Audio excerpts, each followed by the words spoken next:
The Seattle Seahawks are this season's Super Bowl champions. This is the Seahawks' second ever title. And now next up for the NFL, it is the franchise and transition tag window. That's going to open up later this month on the 17th. And then following that, later on in February, the NFL Scouting Combine. That'll go from the 23rd to March 2nd. We'll get more on the Super Bowl and what comes next in the NFL when Sal Capacio joins the show in just about an hour at 4. Now over to Italy and the Olympics. Team USA, they take down Italy to advance to the gold medal game in mixed curling. That is going to be tomorrow against Sweden, just after 11 a.m. Currently going on right now, U.S. women, they're taking on Switzerland in hockey. That game is over on USA Network. The U.S. leads 1-0 in the first, and heading into today, the women are 2-0 with wins over Czechia and Finland. While on the men's side of things, games won't start until Wednesday, but we do have some lineup news regarding the Sabres that are at these games. Tage Thompson reportedly sharing a line with Dylan Larkin and Kyle Connor for the United States, while for Rasmus Dahlin and Team Sweden, he was paired with Gustav Forsling. The U.S.'s first game is against Latvia on Thursday, while Sweden, they take on Italy on Wednesday. And your current medal count as it sits, Italy is in the lead with 9, Norway just behind them with 6. The U.S. has just 2 medals, but both are gold. Norway and Switzerland have the most gold medals with 3 each. It's your Paddock Chevrolet Sports Update. Paddock Chevrolet with you for the extra mile since 1935. I'm Zach Jones for WGR Sports Radio 550.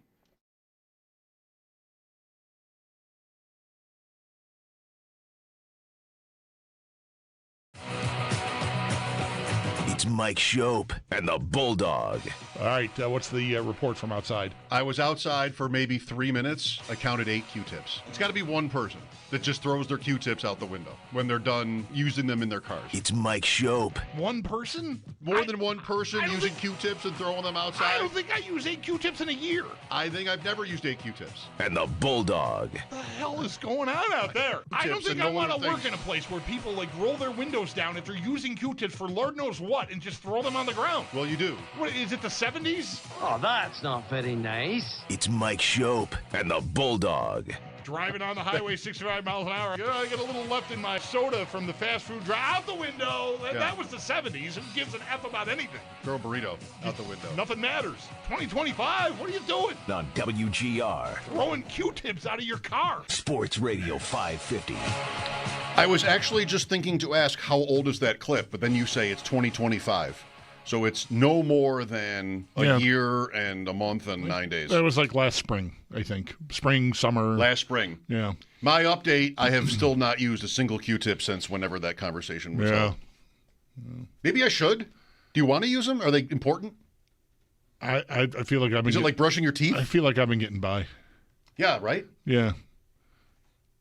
Okay. Yeah, I don't have a great need. I mean, I'm not here on. I don't want to get the Q-tip lobby on my back by denouncing the necessity of Q-tips. I just don't. I don't use them a lot. There's 2 things. By a lot, I mean ever. There's 3 things. I think of it now. There's 3 things you're famous for denouncing. 1, wizard movies. Yeah, sure. Mm-hmm. 2, godless infidels. 3, Q-tips. Mm-hmm. Is that in order? Is that the right order for things you'll denounce? Denounce is so good. It's such a great word. What about instant replay? I thought I'd denounce. What is something I denounce? I'm just sort of getting into the off-season mode here. This is like, I should have slippers on right now, but I wore shoes. You'll be so proud.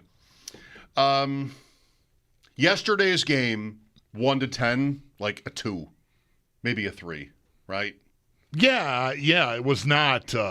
It was not captivating in any way, really. I wanted Seattle to just punch them out. Me too. And they couldn't do it. Right. Yeah. I mean, credit to New England defensively. I don't know how. Any other AFC team, the Bills, would have held up against that Seattle offense, but New England did a good enough job for it to be, I guess. Can a game where one team clearly is not capable of doing anything on offense be competitive? I guess the score made it competitive. It was, all they needed to do was make a play, and they couldn't. So it was kind of just hanging there. But yeah, it was a tough watch. I think the only. The best thing is, to me, you got at least a result that I like. It was like a hockey game that's 3-0 in the third, or 2-0 even, and say 2-0 in the third, and the team that's ahead is out shooting the other team like 25-11. And, you just kind of know. Right. But it's possible. But if one goes in, now it's tight. Yeah. Right. What's the final score of that game if it's the Bills and not the Patriots? I decided last week, or the week before, once we had the matchup, like, if the Bills had made it to Seattle, to that game, I wouldn't have sweated it at all. I think they're good. But the Bills never lose a game by very much when they lose. Like, it's usually, even these games this year, we talk about it like they were bad losses. I mean, they were, but Atlanta and Miami, the Baltimore game last year, like they're all games where there's a chance. Like, you're in the fourth quarter and you're live. Rarely do they ever have a game. Well, that's, I guess, a little bit like last night. Yeah. But wouldn't they have done a lot better than the Patriots last night? I don't know that I want. That's why I led with the Patriot defense. I don't know how the Bills would have handled that. Like, are they don't is how comparable is Benford to Christian Gonzalez? Like, am I taking Jackson Smith and Jigba away? Like it seemed New England mostly did. I mean, he missed some of the game with injury. So yeah, okay. Sean McDermott takes Smith and Jigba away, and Darnold is still Darnold. And I don't know, am I condescending to him already? Like the day after he wins a Super Bowl, am I doing that? But he was missing all the time. Like he wasn't really sharp, I thought. Agree or? Oh, yeah, no, I don't think he had a great game by any stretch. I mean, a couple of those field goal drives. It's what contributed to the game being just sort of for as long as it was. Right. Just New England just could not. The big difference, I mean, I don't know. I don't want to assume the Bills could have done defensively what New England did for 3/4 of that game. But I do feel, I mean, it would be very hard for me to imagine a scenario where the Bills get to the Super Bowl and have 78 yards after 3/4 of the game. Exactly. Which is what New England, I mean, they just did not, they were so feeble offensively, they just could not put anything together at all. 78 yards. I mean, the entire May's numbers end up looking pretty respectable, and it's all just it's garbage time. I know, and I lost on that. It's just the fourth quarter. He ends up being the optimal playoff draft quarterback. Yeah, somehow. But right, like they didn't have a first down in the second quarter or the third quarter. I think New England, not one. That just never happens to Buffalo. Right. Listen, there are like 4 Patriots fans listening to us right now. Maybe. I don't have to be told. I know the Bills didn't make it. Like, I'm not sitting here telling you they should have made it necessarily or anything like that. But I just never – maybe the Rams would have been different. I don't know. Set me straight here. Like, I never thought they could have gotten to that game against the Seahawks, who I thought would make it to the Super Bowl once the playoffs were set, and, like, been in that bad there. It doesn't matter. Who knows? You can never know. Right, yeah. They didn't make it. But the point is, we talked about this a little bit last week. This season for me with the Bills was much more strained. I mean, it's always about getting to the playoffs and, getting your luck and getting your wins. But it was Atlanta, Miami, there were games where they just were not that good. And it, for me, was a team that was just not that good. Like they were Allen, right? They were always live, but they were never great. And I never wanted to say they were better than the Patriots, really, because they lost to them and it didn't really ever look like that. I also never wanted to say that even though Patrick Mahomes wasn't in the tournament, that the Bills would have, they would win because of that, because they had to go on the road, these things. I never thought it was a great team. But losing to Denver, which then loses its quarterback, and then loses to New England, which shows up like that yesterday. Mm-hmm. Oh, my God, that hurts. Like, it's different than losing to Kansas City all the time when you have maybe a better team than this. I think that's pretty safe to say. Better team than this year's team. Mm-hmm. Was this team like the weakest of the last 5 years, maybe? I would say it was. But they had the best chance in a certain way. And I think the way the playoffs, the way the rollout went, that hurts. Like, it didn't. Yeah. Nobody was, like, too good in the AFC. That's right. Where you can go, yeah, well, I knew I wasn't that good, and that team was better, and okay. The way the Patriots played yesterday was more the opposite. Which, like, yep, I knew it. I blew That's my chance. A terrible Super Bowl team that was really lucky, and not only did they get there in front of me, but they ruined the day for the most part for the whole country. Because the game was very tough. They kind of ruined the Super Bowl. Yeah, all of that is where, like, it took me. I'm sorry, maybe in my old age, it's just I'm slowing down, and it takes me a while to arrive at what's bothering me. You know, like I mentioned in passing, you know, we have 2 weeks to process this matchup and talk about it, and you know, the Sabres were a nice, you know, distraction from that for a big part of that running up right through last Thursday. But when it was time to really get to the game, the Super Bowl, it's like I just really feel kind of burned that the Bills aren't there, like more than any other year, because of the field, because of what I thought of New England going into that game. Like I bet Seattle minus 13.5. I ruined it with some touchdown stuff that I didn't hit, so I didn't get it. So that was your number? That was my number. That was the number you settled on? That was the number I set Good it job. to Sam, and I think I said 13.5, 10, whatever. I settled on 13.5. I just thought who they had played, the form they looked to be in through the playoffs. I mean, no team has ever done less in 3 playoff games to get to the Super Bowl than New England did on offense, unless you want to go back to the 70s maybe. But they just didn't look like a real threat to me, and to have let it get away from them the way the Bills did really started to sting to me. Unlike, like you're saying, I mean, you lose to, you know, Mahomes and Reed, whether it's at your place or their place or whatever it is, and there's a certain amount of hat tip you're willing, like, yeah, you know, well, they're great. And that's just how it goes. Right. You know, one of these days I'll get them, but I don't know. Not everybody can win. But I don't know when, right? This was very different and left me, you know, feeling in a way that I'm not proud of. I felt bitter and jealous and even a little angry about it. And then watching it unfold like that, having it be a game where Seattle eventually pulls away and pretty comfortably covers that 13.5 number that I bet it up to, just it's maddening. I'd have a hard time also believing the Bills would have been that feeble. Again, like I don't know if they do the job on defense that New England was able to do for, you know, the large part of the game. But still. That's a word. There's no way I'm going through 3 quarters with 78 yards. Right. That's a word that the Bills never are. Feeble. Feeble. Oh, that's right. They're never feeble. You know, they lose. Turnovers. Can't stop the run. Can't get open. Whatever. Like, they lose games, but right. Yeah. Well, I had it 27-10. And close enough. Yeah. I can't figure out how to win money on the Super Bowl. I'm not betting how long the word brave lasts. Right. I'm not betting Gatorade. You have to talk. Like, Sam was all sure. Joe Ostrowski on this show said on Thursday, tomorrow's the day where they rehearse the anthem. Mm-hmm. Okay. Then Sam comes on with us on Friday. We should be able to win money. We've got both of these guys on the show every week. And, like, Sam is, brave. So 3.5 seconds, 8 seconds it was.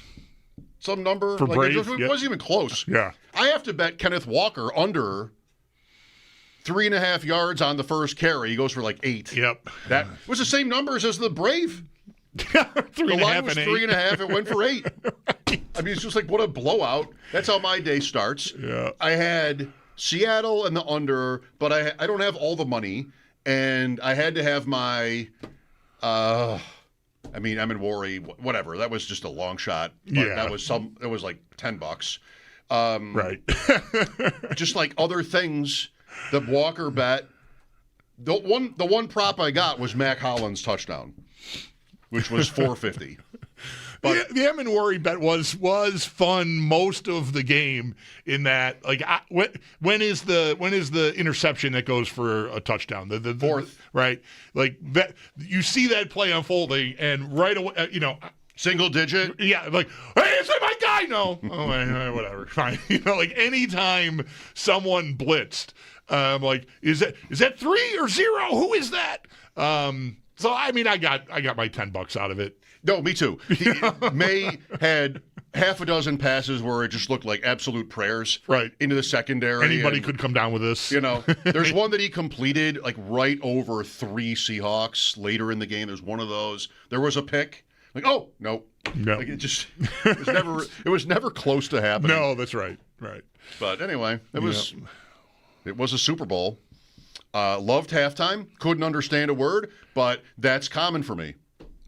Yeah, that's fine. Whoever is performing at the Super Bowl, I usually don't understand any of it. Right, yeah. Didn't need to be able to understand it. No, I liked it. The visuals and the what was happening, I think, spoke loudly. Yeah. So. I was into the music. It just seemed okay. Yeah. I don't know what he was talking about, but I didn't know what Kendrick Lamar was talking about. I never know who anybody's talking about. Right. Whether they're speaking in English or Spanish doesn't matter. Is immaterial. That's really. too fast and too I have no too idea. Hip or whatever. I have no idea. Yep. But worked out. Yeah, I dug the whole. I loved Green Day early. I love Brandi Carlile. You were good to remember that we both have seen her quite a few years ago now, but opening up for someone we went to see. And so I liked all the stuff around it. To me was good. Like I didn't want to miss any of that. She opened for the Four Tops. Bulldog and I both separately went to see the Four Tops, and she was the open. Yep. At Melody Fair. Ray LaMontagne, what do we do with May? What is the world doing with Drake May today? Wondering how seriously his shoulder was hurt.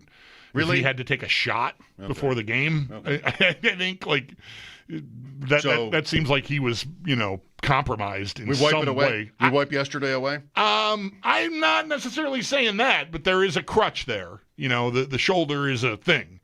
But it's hard to avoid how just less than he was for the entire playoffs. There were circumstances, weather, and whatnot that played some part in his not performing very well. But I had in my head all day yesterday what Mike Giardi from Boston Sports Journal mentioned us on Wednesday or whatever day he joined us. They've had 4 good drives in the playoffs so far.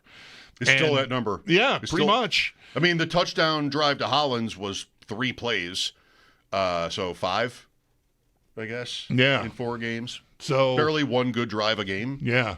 I don't know. I think it'll stick to him to some extent, I think. When you fall that flat week over week, I mean they won enough to get to the Super Bowl, but they were just completely feeble is the word. They could not mount any kind of challenge. 78 yards through 3 quarters of that game. It's just what a brutal outing. So it should stick to him, but I mean, he's still young enough and, learn your way. Maybe there's a little, Allen in year 2 in Houston was kind of a maniac. It wasn't the Super Bowl, but he was erratic and just kind of off the rails. And he, as he got older, he slowed down and matured and became the player he is today. Still hasn't gotten to that stage, the big stage of the Super Bowl. So I think May is got to go back to the lab. And they won't have the benefit of the schedule this year that they had this year. Well, they might. This was a topic at my party last night. They might. What is it? So who are the 3 teams? Can we do this just right now from memory? Who are the 3 teams they'll play that the Bills will not? The Bills will play. They both play the AFC West up and down. The Bills will play Baltimore and Houston as second-place teams in their respective divisions. They'll get and New England will play Pittsburgh and Jacksonville. Okay. I don't know. That's not great. Is that better? That is not great. And then the Bills will play the Rams, and the Patriots would play the Seahawks. Oh, opening night? Where's Sal? Where's Sal? Opening night, is that the game, New England at Seattle? I hope not. You don't need to do that. No. But it's time to whip out their schedule and figure out what we think should be the Week 1 games. We're there. We're there. There's it's no more games. On to 2026. Bills Week 1, new stadium. What do you want? Chiefs are here. That could actually be it. New stadium opening, Sunday night game. Don't you think? It could be New England, which is better. Kansas City. Isn't Baltimore on the list too?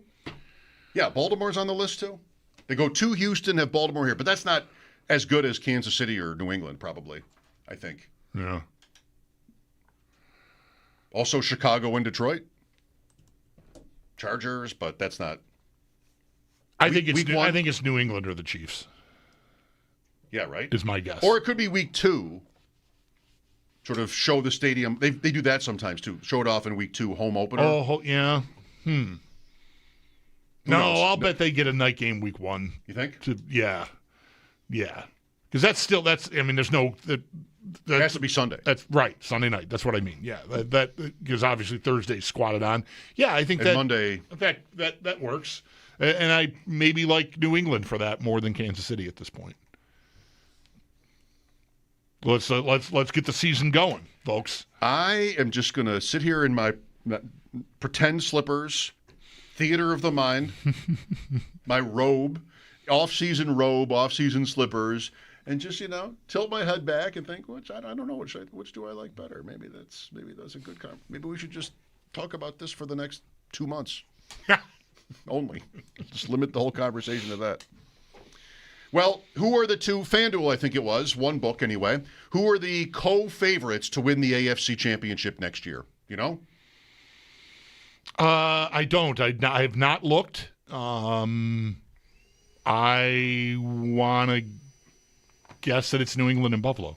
It's the Bills and the Ravens. The Bills and the Ravens. Okay, Here we go again. Same division would be tough. It's always the Bills and it's always the Ravens. Yep. For this. You had some friends over. You made ribs. Yeah, I was told. Yeah, by you. Was a decision that I didn't love as the weather unfolded on Saturday and Sunday. Like it was because I had to finish them. I slow cooked them in the oven from like 5 a.m. until almost 5 p.m. Then took them out and finished them on the grill. And that was it was challenging. It was very cold to go outside. I was pleased the grill even like worked. It's just like everything's not frozen on the grill. Like, okay, good job here. But yeah, it's not small, a given. That's right. Like Leo had one of his friends over, and Owen had his friend over, and John Gale and my buddy Steve, the bartender that you know. So yeah, there was 7 or 8 of us. What a coup I pulled off. Yeah, what'd you do? I don't even deserve the credit for this idea. It was my wife's idea, or it was my son's. But he wanted to DJ for my party, which was like 4 guys, and one called in sick, so it was like 3 guys. All right. He wanted to DJ spin some tunes for the fellas. He's sort of enjoying. He's 16. He's got this board where he's making his own mixes and stuff. I'm sure I'm just going to say the wrong words here, so I want to get past the part where I describe what he's doing. But he wanted to have a few friends over to join him in that, and I got the word yesterday morning, that his friends are going to come over, and we're all going to clean the basement so they can hang out. So let's go. Because I just have been too lazy on my own. Mm-hmm. It's too messy. It's just too big a lift for me. Whenever I look at it, this is always what happens to me. It must be some deeply rooted construct in my mind. Like, if you just make it worse and worse and worse, you'll never have to do the work. Right. But instead, that sounds healthy. I should have to pay you $80 an hour for this. So he has his friends come over, and these 2 guys are great. Like they start picking up stuff and moving it, and my son and I are already well into the job. Like leave this section to me, which is mostly my cards and my bar. Mm-hmm. Leave all that to me. You guys do all this. That's mopping the floor and moving Christmas ornaments to the back and all this stuff. And it happens. So you got a room. You got basically a room. You got an add-on. I've got my house back. You got an add-on. I've got I had all these boxes on the pool table because who am I going to play pool with? Instead, they want to play pool. Clear off the pool table. Right. Boom. Suddenly, pool table arrives in the where did this come from? I love it. It was just a table. Should have brought my party over to your party. Yeah. The ribs could have traveled. It went sideways later, but yes, I mean, this morning I was just down there enjoying the space. Right. Like you have that space back. Yeah. And it's credit to him and his 2 friends who did a lot of the work. Good deal. Really that worked out well for you. Yeah. So we've been in a lot of places here already describing Super Bowl Sunday. New England, we knew it, right? 803-0550, we knew it. And that doesn't help me with how the Bills season ended. It doesn't help. If New England wins that game, okay. There's your hat tip. Did not happen, did not come close to happening. Sam Darnold has a ring. Nothing against him. No. But that happened. And what the Bills need to do now, because the offseason is here. 803-0550 for your thoughts. Sal Capacio at 4.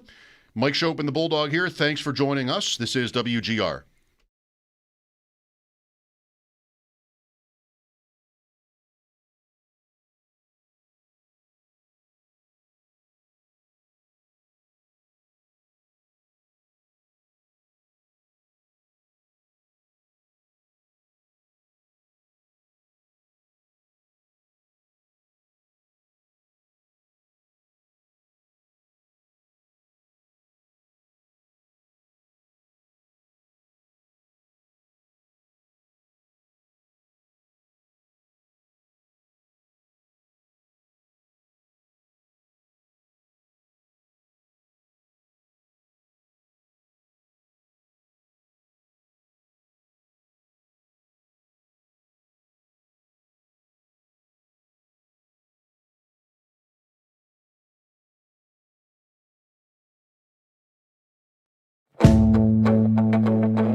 We've been living in sin so long, all the feels are gone.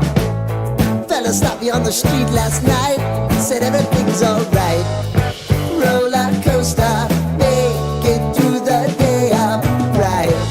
It seems your meal ticket is gone, but life goes on. I could never imagine something better. Yeah, right. Now you're cooking on high heat in the middle of the street.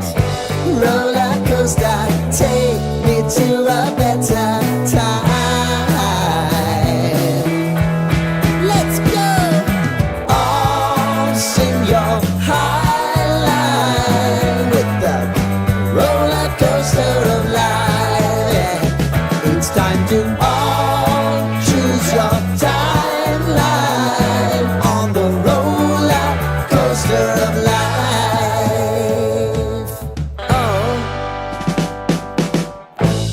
You seem to easily forget how to place your bet. When everyday life gets you down, you gotta steal the crown. Got to own it. Don't bitch and moan about it, please. God forbid you scrape your knees, and it's nothing to sneeze at. Oh, I've told you over and over again. You gotta get both hands around it and make your own plans. Roller coaster, it's taking over, it's about time. Oh, all sing your high line on the roller coaster of life. You've got to all choose your timeline with the roller coaster of life.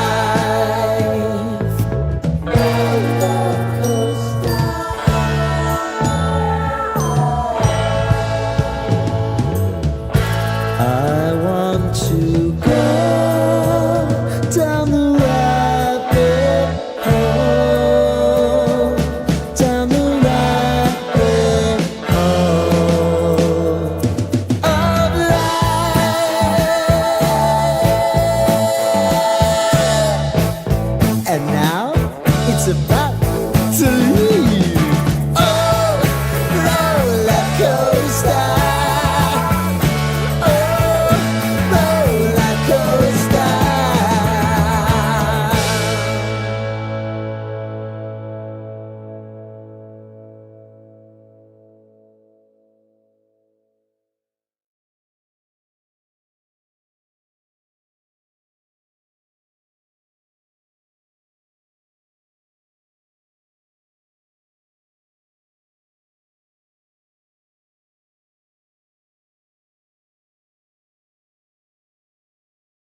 That team is not a team I would take coming out of the AFC going into next season. I was very disheartened by what we saw.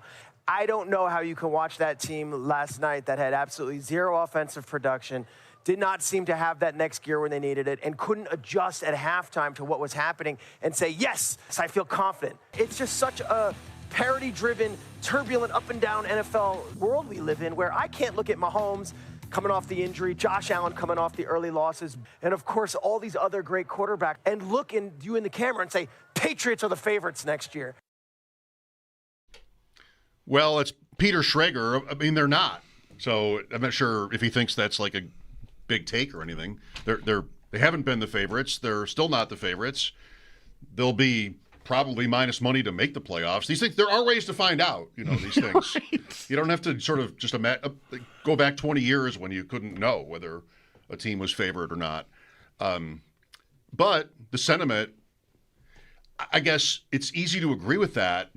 Is it surprising? I think so. It frustrates me that I don't do better with the Super Bowl financially. and I made this point at home yesterday, and my son was like, "You had the Eagles last year, though." Like, I did? Oh, good. Where's that money? I don't know. I did. And yesterday, I did Seattle 27-10. And it was Seattle, and it was the under. I didn't bet it to 14 points like you, to your credit. But I think everybody was on the under yesterday. Everybody was on the under. Mm-hmm. And New England, I guess you could see it. I do like Peter Schrager's point about, sort of slipped it in there, the first possession of the third quarter, when the score is 9-0, and New England gets the ball, and they're 3rd and 3 at their 39, and May misses booty, and they punt it. Oh, my God. Wow, you guys really came to play here. You got a running quarterback. You're near midfield, and it's 3 yards to go, and you're just out. Bad. Yep.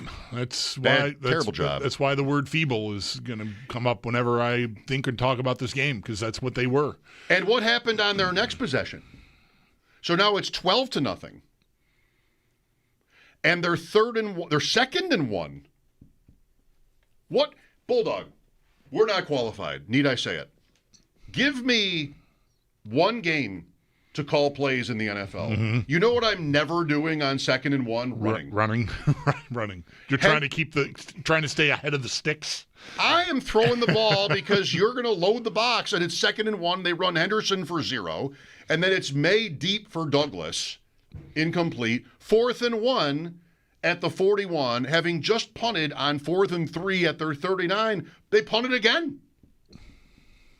What kind of wimpy pool is that? Awful job. Yep. They don't have a great – everybody knows this too. They don't have a great roster. They didn't play anybody. Everything that everybody has said all year about the Patriots. But What's that, though? I thought May would make a few plays. Like anybody who thought New England was either going to spring the upset or you liked them to cover the spread even – had to be banking on him making some plays. Third possession of the third quarter, they get the ball with 5:10 left. It's getting late now. It's 12-0.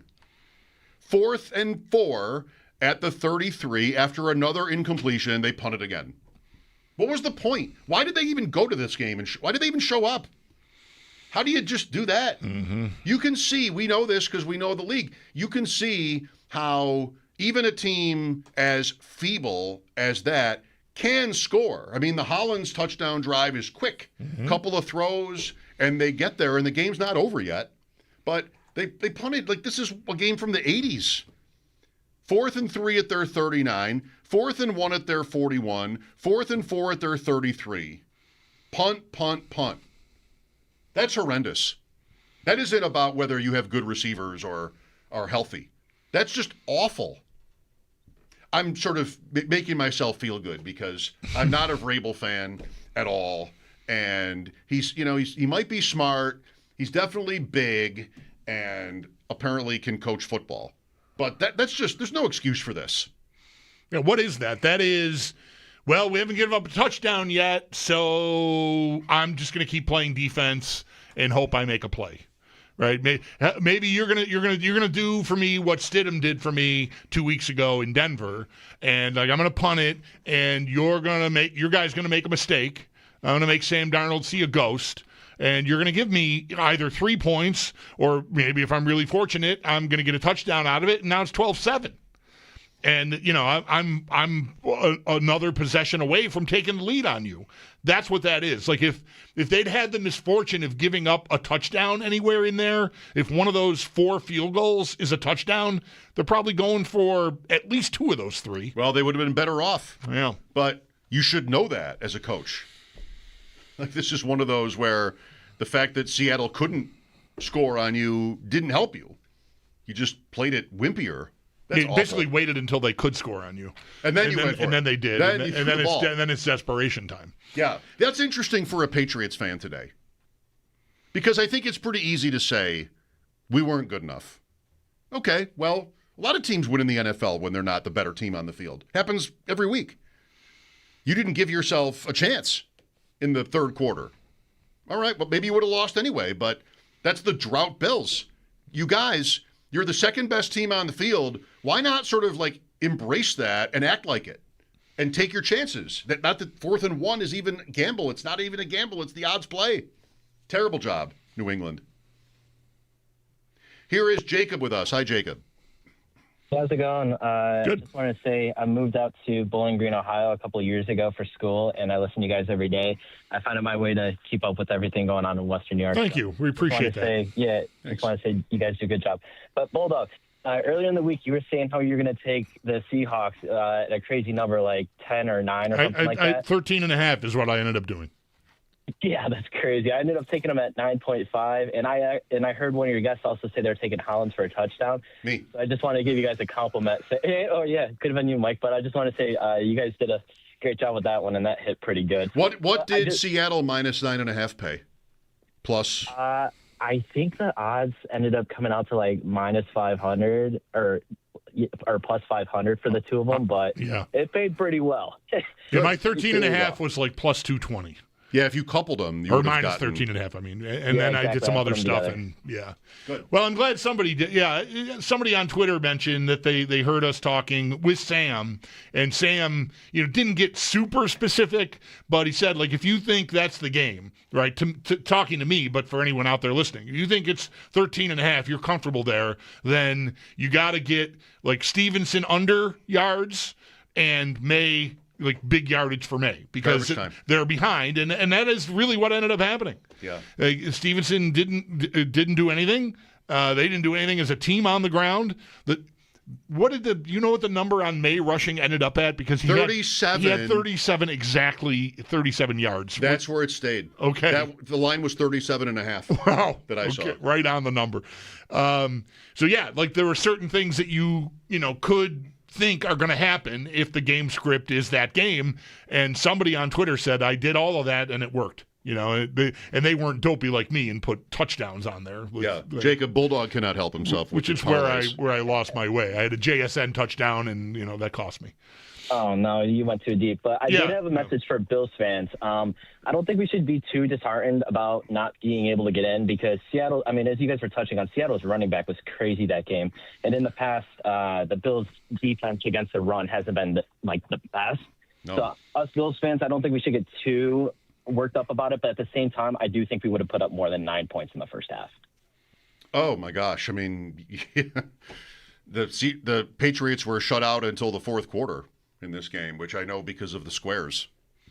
Yeah, 78 yards through 3 quarters. 0-0-0. If you thought, if you're one of these people that was watching the game, but, it's the commercials and people are over, and so you're not exactly, but you thought, geez, I kept meaning to check the box score to see.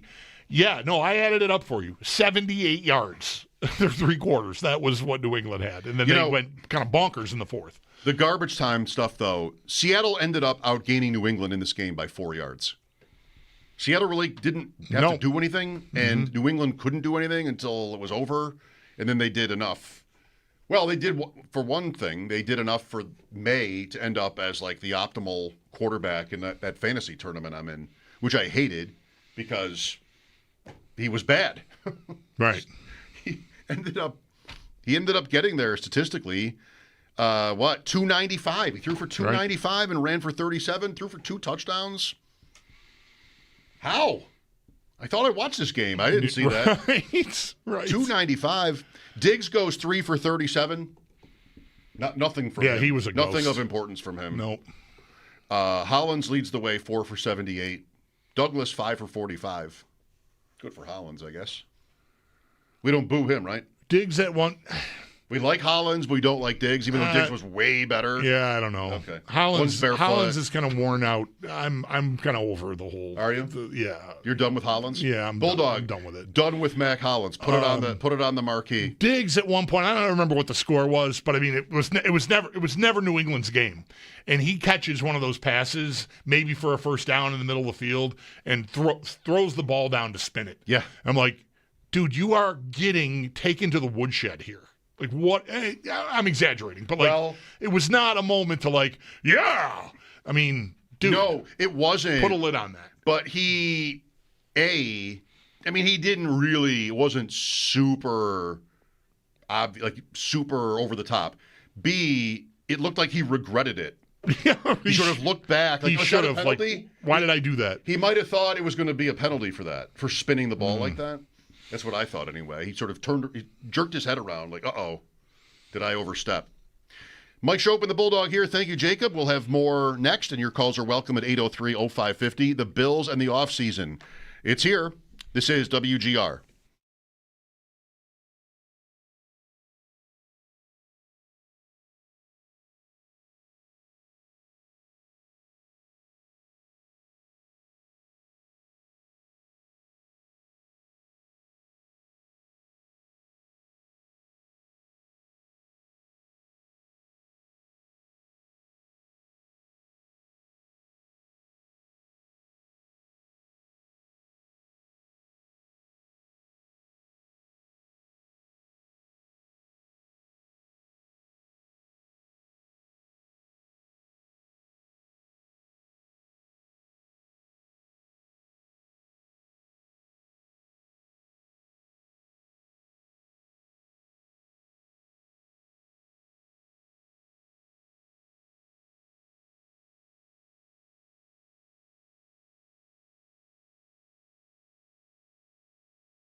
Well, unfortunately for you, you were not in the room just now, but the good news is I will share with you what Bulldog just said. I hate America. Which is not what you just said. No. You might. I don't know. No, I don't. Sometimes tough to tell. But I was critical of the USA hockey sweaters. Right. You don't. The women are playing now against the Swiss. You don't like the red collars on the jersey. Right. Which are very close to 1980. Yeah. I think they've done well. Yeah, I like the whole look of it. I just don't like that collar. There's too much. It's too wide. I think. Yeah, I get it. And I think the men are wearing similarly styled jerseys. That's where that's where I first saw them, and I just think that's just too much red up there. Too much red? Yeah. I'll tell you what I do like about these uniforms, which is mostly I like them a lot. I do too. They do touch the right, they just tweak you the right way with the look from 1980. The best thing is they didn't do the dark blue thing again. So many of these Olympic hockey jerseys are the blue almost looks like black, and I like that this is a brighter blue. Yeah. Yeah, that's right. We have a Ryan Miller jersey that they were kind enough to find a way to have him autograph that we got for Owen when he was like, it was 2010 Olympics. So, he was 8, I think, when we got him this jersey. And, it's a very dark, you know what?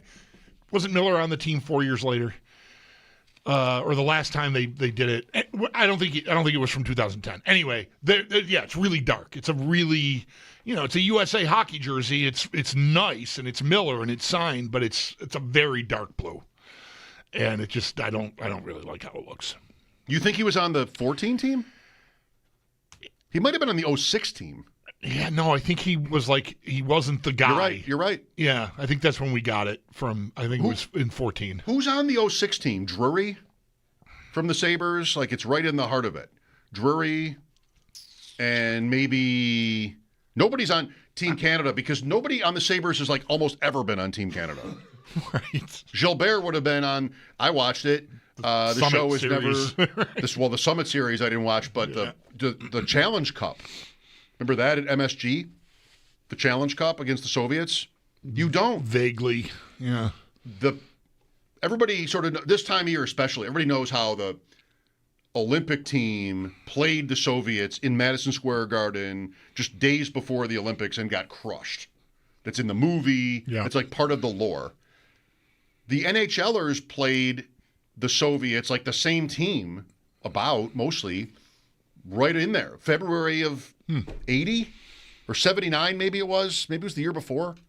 But it was Madison Square Garden. It was on TV. Like, it was a Saturday afternoon game. All right. And Gilbert would have been on that team. But nobody from the Sabres is ever on Team Canada. No. Why is that? We're not that good? Why can't we get one guy who's, like, good enough for Team Canada? Now being good enough for the American team is almost as good. But it's not quite the same prestige level. That's right. That's all correct in my opinion. Yeah, I don't know. Just have not had that standout Canadian that is going to make it. Who will be the next Sabre? Will be Owen Power someday? No, right? Maybe he's got a quite a ways. I like his game a lot right now, but he's got a lot of ground to cover to ever get there. He's got the pedigree, and if the Sabres get good, then his profile will rise. Everyone's will.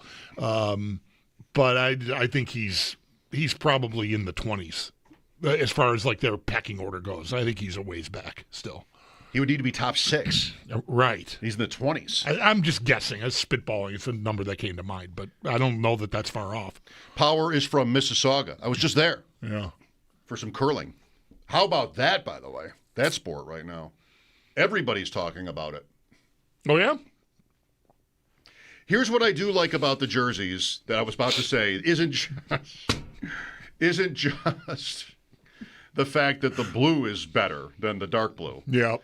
The names are big. The letters on the back of the jerseys are big. Mm-hmm. And this is the thing I strongly dislike about the Sabres' new black jerseys. They look like knockoffs because the letters are so small. They're so much smaller than the originals. You have that Olympic jersey. Yeah, right. You also have a black Sabres jersey that was given to you with Bulldog on the back. That's right. And that Bulldog takes up the whole back. It takes up the whole space. It's massive. Yes. It's massive. That's right. Who's the player on the Sabres that you might want for this? Kodalik, maybe? Like, it just covers the whole nameplate space. And the current Sabre black jerseys, the letters are rinky-dink letters. Thompson, you can barely read it. You got to take I can't see so good. Is that Bill Shakespeare over there? I think that's Fanatics for you. I think. I can't stand the jerseys because they look like mistakes to me. The blue ones don't. The regular Sabre jersey does not look like a mistake. The black ones to me look like mistakes. Hate them. Retire them. It was fun. Your team was bad. Here was something that people talked about. Okay, over. Get them out. I don't want to see those black jerseys in the playoffs. I'm 100% with you. If the choice is between black jerseys only in the playoffs and they're not making it, fine. Well, then, sure. But I don't want to see do not want to see the black jerseys in the playoffs once. Yeah, they're terrible. I'm glad I'm almost sure of this, that they scaled that back this year. Like last year, I think they wore them, like if not exactly half of the home games, it was close. And I think they lopped that off by like a half a dozen or so. Good. This year. But yeah, Thursday night walking in there, I'm like, oh. Right. And the week before, L.A. they wore black jerseys. Every Thursday, it's like the Throwback Thursday. Oh, is that right? What they're doing, yeah. Throwback to 20 years ago. Right. I guess that works. Yeah. Not Get them out. Not for me. They look like cheap knockoffs. Yeah. I think because of the letters. All right. Here's the offseason for you. Right there. Bam. Yep. Jersey talk.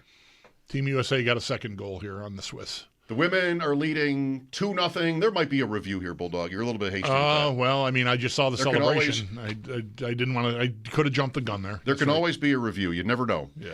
We'll get back to the Super Bowl and where we're headed with the Bills. 803-0550. Sal coming up next. This is WGR.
The Seattle Seahawks are this year's Super Bowl champions following their win over New England yesterday, and with that, this is now Seattle's second ever title.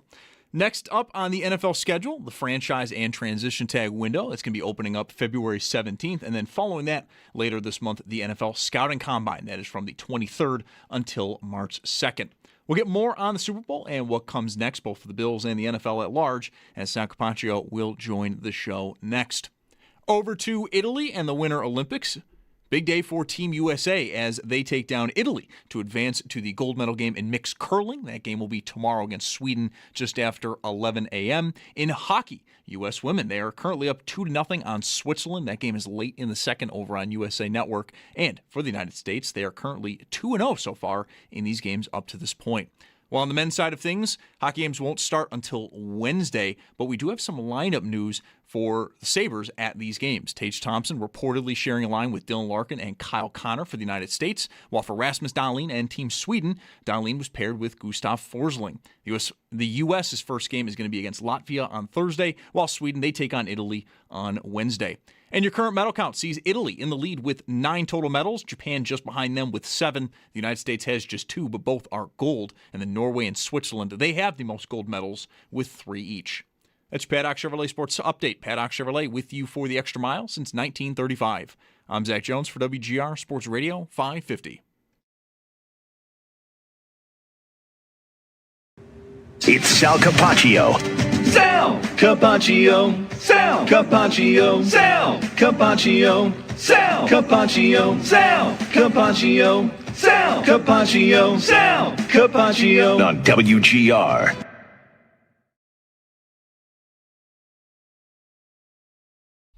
Welcome back. The season is over. Seattle. Who knew that was going to happen this year? But Seattle takes it down, beating New England in a pretty boring, relatively speaking, right? Is that fair? Boring? Yeah. Super Bowl? Yeah. It's probably not like in the worst 10, but man, just like never really that interesting. The Seahawks didn't have to do a lot, and they still kind of were comfortable in this game. That's how bad New England was, and they just loved to punt. Did we get a single touchdown before the fourth quarter of the game? No, It was 12-0, right? Yeah, it was already 12-0 in the fourth quarter. Barner gets the first TD in the fourth. So you had to have that 0 through 3 quarters on New England if you want any squares money. Sal Capacio with us now on the West Her hotline. Sal, how would you sum up yesterday's game? A thorough butt kicking by the Seattle Seahawks defense. They just completely dominated this game. They had zero thought that any being scared at all of the Patriots offense, I guess. Like, they just never threatened by them. I think they went in that game going, there's nothing that they're going to do to us, and they were right about it. And I said I thought it'd be a lower scoring game. What was the over? I don't even know what the over-under was. Honestly, I wasn't even into it. But 45.5. So it went under, right? It did, barely, but yes. Well, I thought it'd be a lower scoring game, maybe even lower than it was. Me too. Overall. And the reason was I felt, I think both teams will say, let's just kind of play this a little closer to the vest and not make mistakes because they might not trust their own offenses, at certain points. And I think especially for the Patriots. So I felt the Patriots were going to try to play a game where they would, as Sean McDermott said after they played the Bills, muck it up. That's what they want to do. The Patriots remind me of the old left wing lock. Honestly, that's like kind of what they want to do. They just want to play left wing lock and make a mistake, capitalize on your mistake. Okay, so I think it played out like that. It was right. It just was a much more dominant performance than even I thought it would be by the Seahawks defense. That being said, they just couldn't put them away, and it got a little dicey thinking like, are they going to finally put them away here or not? I'll tell you this: it was early fourth quarter, and I'm watching the stats, and I go on the our NFL media site to look at the stats, and I see yards per play, 2.0 at this point for the Patriots. And I said, that's got to be really low. So I went and I put the query in at StatHead. At that rate, and this is in the fourth quarter now, that would have been the lowest yards per play ever for any team in Super Bowl history if they ended like that. only behind the Patriots who lost to the 85 Bears Yes. at like 2.2 yards per play. Yes. But their fourth quarter was so good, they actually wound up with almost 5 yards of play and outgained the Seahawks in yards per play. Yeah, Seattle total yards only outgained New England by 4. Yeah. So they ran one fewer play or something like that. So more evidence why the score, the game situation matters. I guess stats are for losers. But yeah, you know what, too, Sal? Like, we're all on the same page here. I think everybody is for the most part this game. It's not surprising that New England wasn't good, because that was always said about them, whether they're actually good. It's just, you know me, like the third quarter, they punted 3 times in a row with 4 or fewer yards to go. I mean, do you want this or not? And just like that felt like 30 years ago, when a team would do that and nobody would question it. I didn't have the sound up in my group to know if that was even questioned. I would have been apoplectic. If you know how I am with this stuff. I can't believe Vrabel was such a wimp. Well, it's a good point, Mike, because I do wonder what this means for like him as the coach and the future of this team, because I like Drake May a lot. I think he's good. I know he did not have a good playoff. The sacks and the turnovers are something to be notable here. I mean, like he's a guy that's had this issue now for a couple of years here. That being said, I wonder if Vrabel just was forced to play this type of football for the majority of this year, but especially yesterday, because of the limitations he has, or if this is going to be the coach he is. I do wonder that, because he's a defensive-minded coach. He does come from that era a little bit more, and I think it's going to be kind of fascinating to see. Now, they have a lot of money, available to them, and they're going to have the ability to bring in more talent this offseason, but I wonder, will that translate to him playing it a little bit different? Because you're right. I mean, and then he doesn't go for 2, like when they scored. I thought it was weird. Like, I do wonder about him going forward, if that's the kind of coach he's going to be. How much, if at all, were you wondering just how healthy Drake May was? I was wondering, because it was notable this week about the shoulder and all that. And he hurt it which game he hurt it in? The Denver game, right? I think it was. So he played with it in the AFC Championship, maybe. Was that? I don't even remember when it actually happened. I don't know either. Right. I mean, I'm sorry. Denver was the AFC Championship, but did he hurt it in the Houston game? I can't remember. But either way, you start to look back and go, okay, well, maybe that impacted his whole playoff because, but I don't know.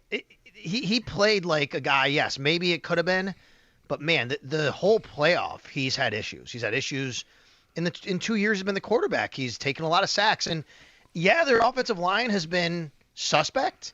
But I think Drake May just takes sacks. I just do think that's a quarterback that has shown he's going to do that. He does. The left tackle was had a very tough day yesterday, Campbell, and that's a top 5 pick, and not a guy you're going to be eager to move inside, considering what you drafted him, where you drafted him to be your left tackle for conservatively the front half of Drake May's career. Basically, is what you're doing. You think you drafted Deion Dawkins. Is what you did here. The years are reversed. The Bills drafted Dawkins the year before they drafted Allen, and in this case, they got May first. But whatever, the point holds. And yeah, he is just cannot hold up. Wow, that is a big story. That is. By the way, what do they do? I don't know. Just blow by this if you want, guys. But what do they do if they get the number 1 pick last year? They lose to the Bills in that Week 18, and it's, Travis Hunter is the 2nd pick. Right. But do they draft him? Do they draft Campbell anyway? Because do they draft the Giants guy, Abdul Carter? I don't know. It would have been interesting. They didn't. They blew the chance. Yeah, maybe they could get out of there. Get paid to get out of there. They got handshakes for drafting Will Campbell. Like that was, you have Drake May. This makes sense. Nobody really questioned it. But there were questions all along about whether he was a prototype. Short arms. He's just not, And there's a lot of, conversation happening on social media about it. It doesn't have to doom him. You just got to play a different way, and maybe he'll learn and adapt and still be useful. But man, he was a problem for them yesterday, big time. They would not have drafted Cam Ward. I just wanted to mention his name here. I think Carter probably would fit there. I think that could have been what they did, but they had Drake May already, so they want to protect him. I don't know. Yeah, it's a good question. And we can also, I know this becomes, it's kind of a funny joke and thing that we talk about and memes and all that. I do think Drake May's hand size is starting to matter here, to be honest with you. Like, he has smaller hands. He doesn't hold on to the ball as well as other guys. This is why these things matter sometimes. He plays in a colder environment in New England. And it's just, I think he tries to make a couple plays, but it's becoming an issue. And getting rid of the ball quicker or just holding on to the ball is becoming an issue. He is a really accurate passer, and I like him. I think he's a really fun player. I like his makeup. He comes from an amazing athletic family. His brother was Luke May in North Carolina basketball, right? They history of family. The dad, I think his dad was a player and coach and all that kind of stuff. So I love all that about him. But I do think you have to wonder, if you are the Patriots, like, think about some of the limitations here and some of the things that can happen with him. And as you go forward, and now that teams have 2 years of film on him, there was that whole thing Warren Sharp put out last week about how the Bills kind of solved the riddle a little bit in the second half against him, and other teams have been really copying that. And really, since that game, it's been a little different for him. It's been a little different for the offense. By the way, speaking of Will Campbell, he skipped out on media. He ducked the media. Didn't even talk after the game yesterday. Oh, boy. Yeah, that usually goes over great. I know. Right. Yeah.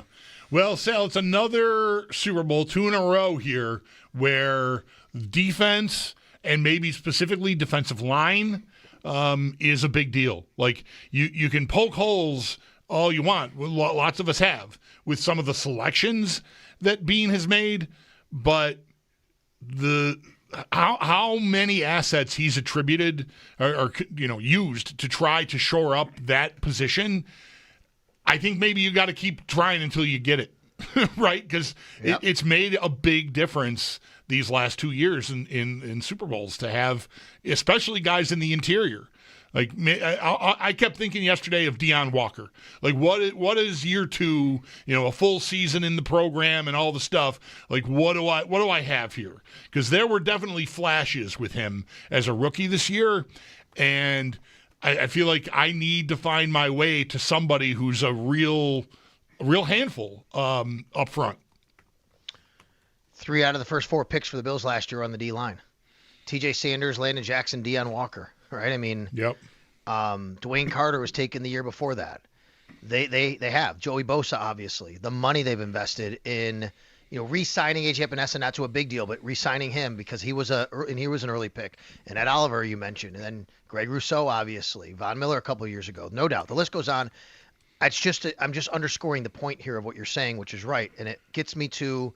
Can I say the word alignment? I do wonder. I just wonder, right? I appreciate your hesitance on that. Yeah, thanks. I just wonder if there is a disconnect on how Brandon Beane saw formulating this roster over the last, X number of years, and how Sean McDermott has deployed the roster on that side. We heard a lot about alignment. We've heard a lot about collaboration, all of those kinds of things. And we're seeing such, to me, a drastic shift in defense and what's happening here with the Bills, from the defensive coordinator to all the assistants to the scheme to the mentality, all of that I feel like there's something there where we're being told, maybe not outright, but we're being told, I invested these guys to be able to do this, this, and this, but they were not being put in those positions to do this, this, and this. Mm-hmm. With Sal Capacio. So last night at my party, we're talking about New England. This has kind of come up here in this conversation, like New England as a destination. So they have money. They have May. They have Vrabel. Like, they were in the Super Bowl. Maybe that's an easy one, or maybe it's not. Versus like the Bills at this point with Allen, right? We always want to think that Allen makes Buffalo a destination for receivers if the Bills want to, dip their toes in that pool. How do you compare the two teams? If you're a top receiver free agent and these are your 2 options, what do you do? I think Josh Allen should be, atop of anyone's list to catch passes from, for sure. But the Patriots are going to bring free agents in and show them a bunch of Lombardis and show them Drake May and second an MVP, and that's going to be worth a lot to people. There's no doubt about it. I think they're building something nice over there. There's, Yeah. So, but I would think that most guys catching passes would say, hey, playing with Josh Allen is a big deal. Even when coaches come here, that was a big thing with Jim Leonard. I mean, Jim Leonard, one of the things he talked about was, the ability to win here with Josh Allen. It wasn't just on the defensive side and the parts because he's a defensive coordinator. This is what guys care about. They want to be able to do that. So it's a tough question, Mike. I mean, the money's going to rule everything. Look we can go back to Mac Hollins, right? There's another. I don't know. I don't think Mac Hollins necessarily chose to go to play with the New England Patriots over the Bills. It was money. The Bills didn't want to go as high as the Patriots. They didn't want to offer an extra year. Mm-hmm. He gets 10 for 2 instead of 4 for 1, right, from Buffalo. Essentially, is the way I understand it, just from talking to people about what it would have been. 4 for 1. He gets 10 for 2. Okay, you can't blame guys for that, and that because they have more money, that ultimately what might get guys there. First Super Bowl since this can wait. It's not even that interesting. I'm sorry. Go ahead. What were you going to say? Well, yeah. I mean, the team that's newer to the scene, but good, won the division, made the Super Bowl, and has deeper pockets right now, like more money to spend against the cap. Like that's going to be challenging. I think the Bills are going to have to be very selective about what they want to do, whether it's on that defensive line, like we already talked about, or certainly augmenting, their receiver room. But New England was not exactly terrific in that department either. I mean, Butte was a nice story this year. Diggs called 80 passes. He had a, nice bounce back year off the ACL from last year. But I don't know. I don't really see a number one there either. I mean, Diggs had numbers that are close to that. Again, 80 is, would have led the Bills easily in receptions. But yeah, the money is always going to be a trick. And I wonder just how, like, free agent receiver X would look at playing for Drake May versus playing for Josh Allen. It might be close enough where the money would then just become the tiebreaker. And if that's the case, you might be in tough. Yeah, and they're going to be both looking for, I think, an upgrade there at wide receiver. Both teams are. We don't know what the future is for Stephon Diggs. He's got some legal situations, obviously, out there as well. He had a nice year, but how sustainable is that? We don't know what they feel about him. He was asked after the game, do you want to be in New England? And he said yes, but that's more up to them. They have some Demario Douglas and Booty and those guys. They're nice players, but I think that they could very well be competing for the same people the Bills are competing for this offseason, whether that is by draft, where they're kind of close drafting, free agency, or trade. And the fact in free agency that they have more money gives them an edge. Now, but if there's going to be a trade out there for something, yes, they can also afford more money, but the Bills could maybe work out a deal or whatever to make it work better. That might be some way the Bills have the advantage on them and say, okay, well, we're going to have to make a trade for somebody. Diggs is under contract in New England for 2 more seasons, but they can get out. Yes. The cap going way up again. It's like under $10 million dead. Sal, how is Seattle for you as a champion? How good a team is that? Very, very worthy. They were a really good team this year. They won 14 games in the NFC West. I mean, what? That's pretty darn good. That's a really tough division. They win 14 games. It wasn't perfect all the time. There were bumps in the road. There's going to be with any team any year, no doubt about it. I do not feel like the NFL got robbed this year of having a really worthy champion. Sometimes that can happen. You're like, man, that just did. If the Patriots had won, I'd feel that way. Yeah. Right? I don't think that happened this year. And you look at their losses, by the way. Their losses. They lost 3 games this entire year by a total of, 4 9 plus 3 is 7 plus another 2. 9 points. That's it. And they lost to the Niners, the Buccaneers, and the Rams. I mean, they were really good this year. Oh my and gosh, by the way, they have a really smart, young defensive head coach who understands this game really well, I think, and where it's going, understands trends, how to deploy guys, how to use guys, what this game is all about, the spread offenses, how to counteract that. I love that for them. And, what it means for them, there's no doubt. And they found their way to the right quarterback here and to do it right with him. And Clint Kubiak, that will be the challenge for them. How can they replace Kubiak? He's been so good for Darnold. He's been so good for them overall. Like, I think that is a bit of a challenge, and we'll see where that goes for them. Like, we saw what happened when Ben Johnson left Detroit, right? I mean, you never know. It could just be something that, okay, that it didn't go as well the next year. So I think the NFL has a very worthy champion here, and they were very deserving. Did it look like Darnold couldn't find anybody to congratulate him after the game? He sort of, every time they showed him, he's just standing there by himself. He wasn't smiling or anything, just sort of that Darnold face. Like, Vrabel gave McDonald just a real quick handshake goodbye. You know, just, he was out of there. New England maybe just left the field immediately. I don't know. Just every time they showed Darnold, maybe there'd be one person. Oh, yeah. Is that you? Are you Sam Darnold? Are you the Super Bowl winning quarterback? I'm literally wearing a jersey with my name on it. How come you don't know this? It's also, I think, can I say that this Super Bowl and this playoff also gets to a point that I've said many times that I think, you know, kind of makes me go, okay, yeah, I'm right here. You don't have to have it, especially the last few years. How many people said offensive head coaches? You can't have a defensive head coach. You're always recycling the coordinators, and that's fine. Ben Johnson, Clint Kubiak, but of the 8 teams that were remaining, 4 were defensive head coaches and 4 were offensive head coaches. Of the 2 guys in the Super Bowl, both were defensive head coaches. The guy who just won the Super Bowl was a young defensive head coach. It does not matter. Get a good coach. That's what matters. And 2 years in a row, to circle back to one of the things I said very early on here, it's defense is what really carried the day for the last 2 Super Bowl champions.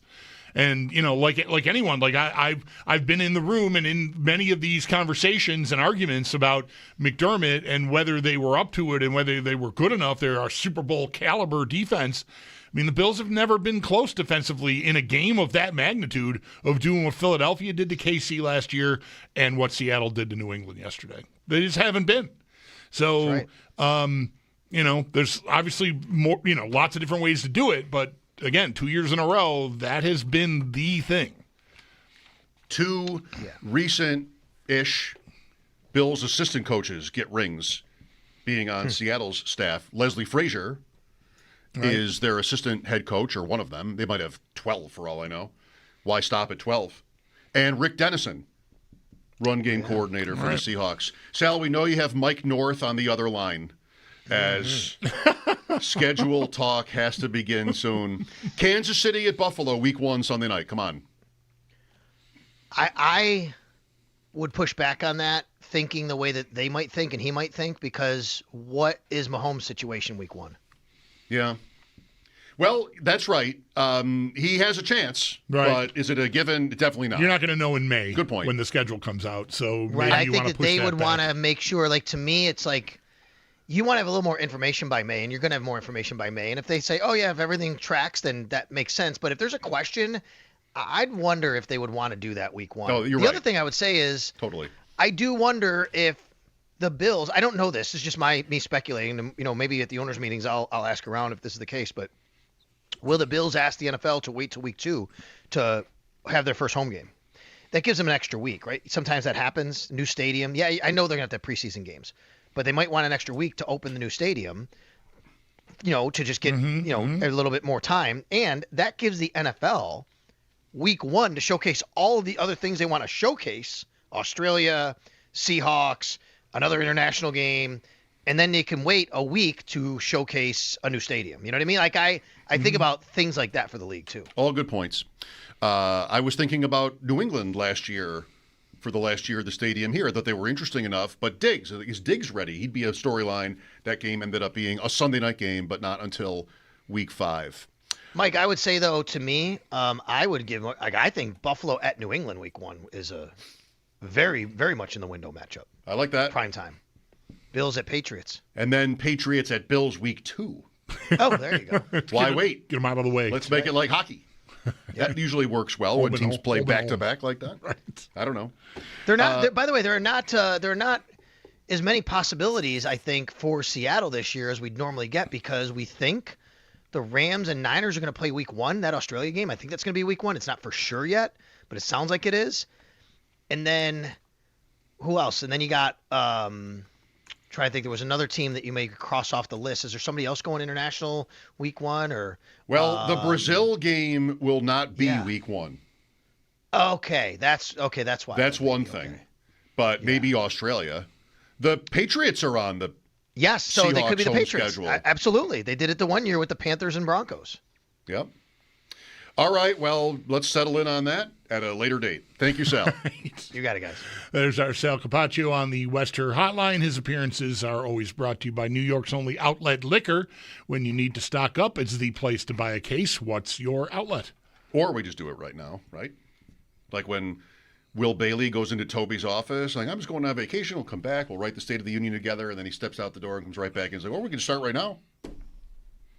That's what they did, by the way, not to spoil it for you. That's what they did start immediately. He scrapped the vacation. Let's get to work. I was just about to watch that episode. Now you ruined it. Now you can just skip over it.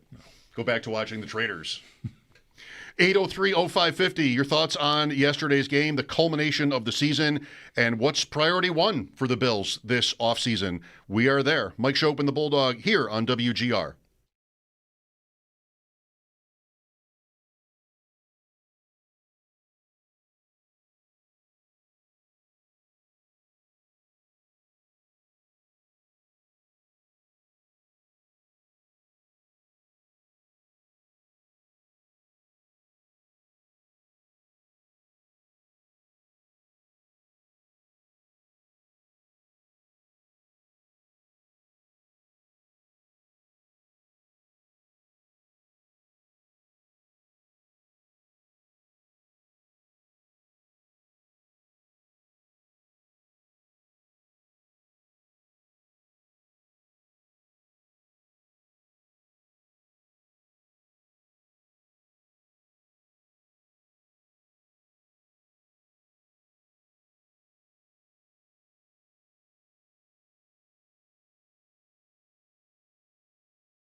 Is over. The Seattle Seahawks are this year's Super Bowl champions, Seattle's second ever title. Next up on the NFL schedule, the franchise and transition tag window. That is going to open up on the 17th. Then following that later this month, the NFL Scouting Combine down in Indianapolis from February 23rd until March 2nd.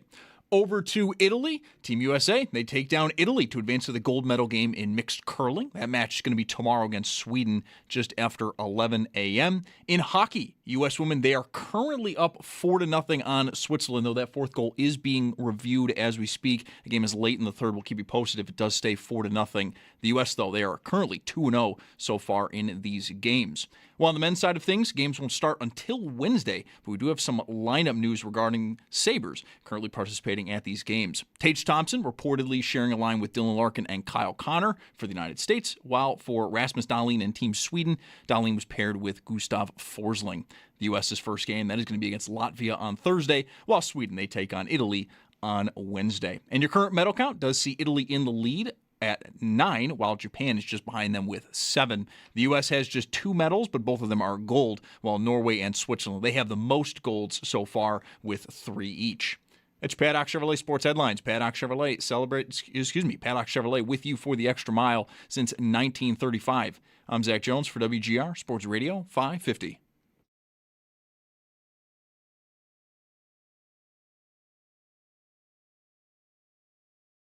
This Seahawks defense last night, they got so much pressure on Drake May. To me, they go down with the Denver Broncos team that won in 2015. They go down with the Legion of Boom team that won a Super Bowl and almost won 2. They're in that upper echelon of defenses. They gave New England nothing last night. But to me, the story of this postseason and this Super Bowl, people will always remember it as the time in which Sam Darnold overcame everything that he did to go from seeing ghosts in New York to seeing his reflection in the Vince Lombardi Trophy. Adam Schefter, is that right? Is that how we're going to remember yesterday for Darnold? Is he, I don't know, I don't mean this to be critical. Is he interesting enough? Is he, Aaron Schatz on Friday with us said he's Jim Plunkett. Mm-hmm. And, you know, to a point, Plunkett was 10 years into his career, or 9 when he'd won, and he'd kind of gotten nowhere. That's pretty close. I feel like he was maybe more just sort of out of the league or something at one point. Maybe? Anyway, it's definitely a reclamation project story. Yeah. I think I would be inclined myself. I mean, I'm not the fantasy player you are, but you know, I do dabble in the wagering world.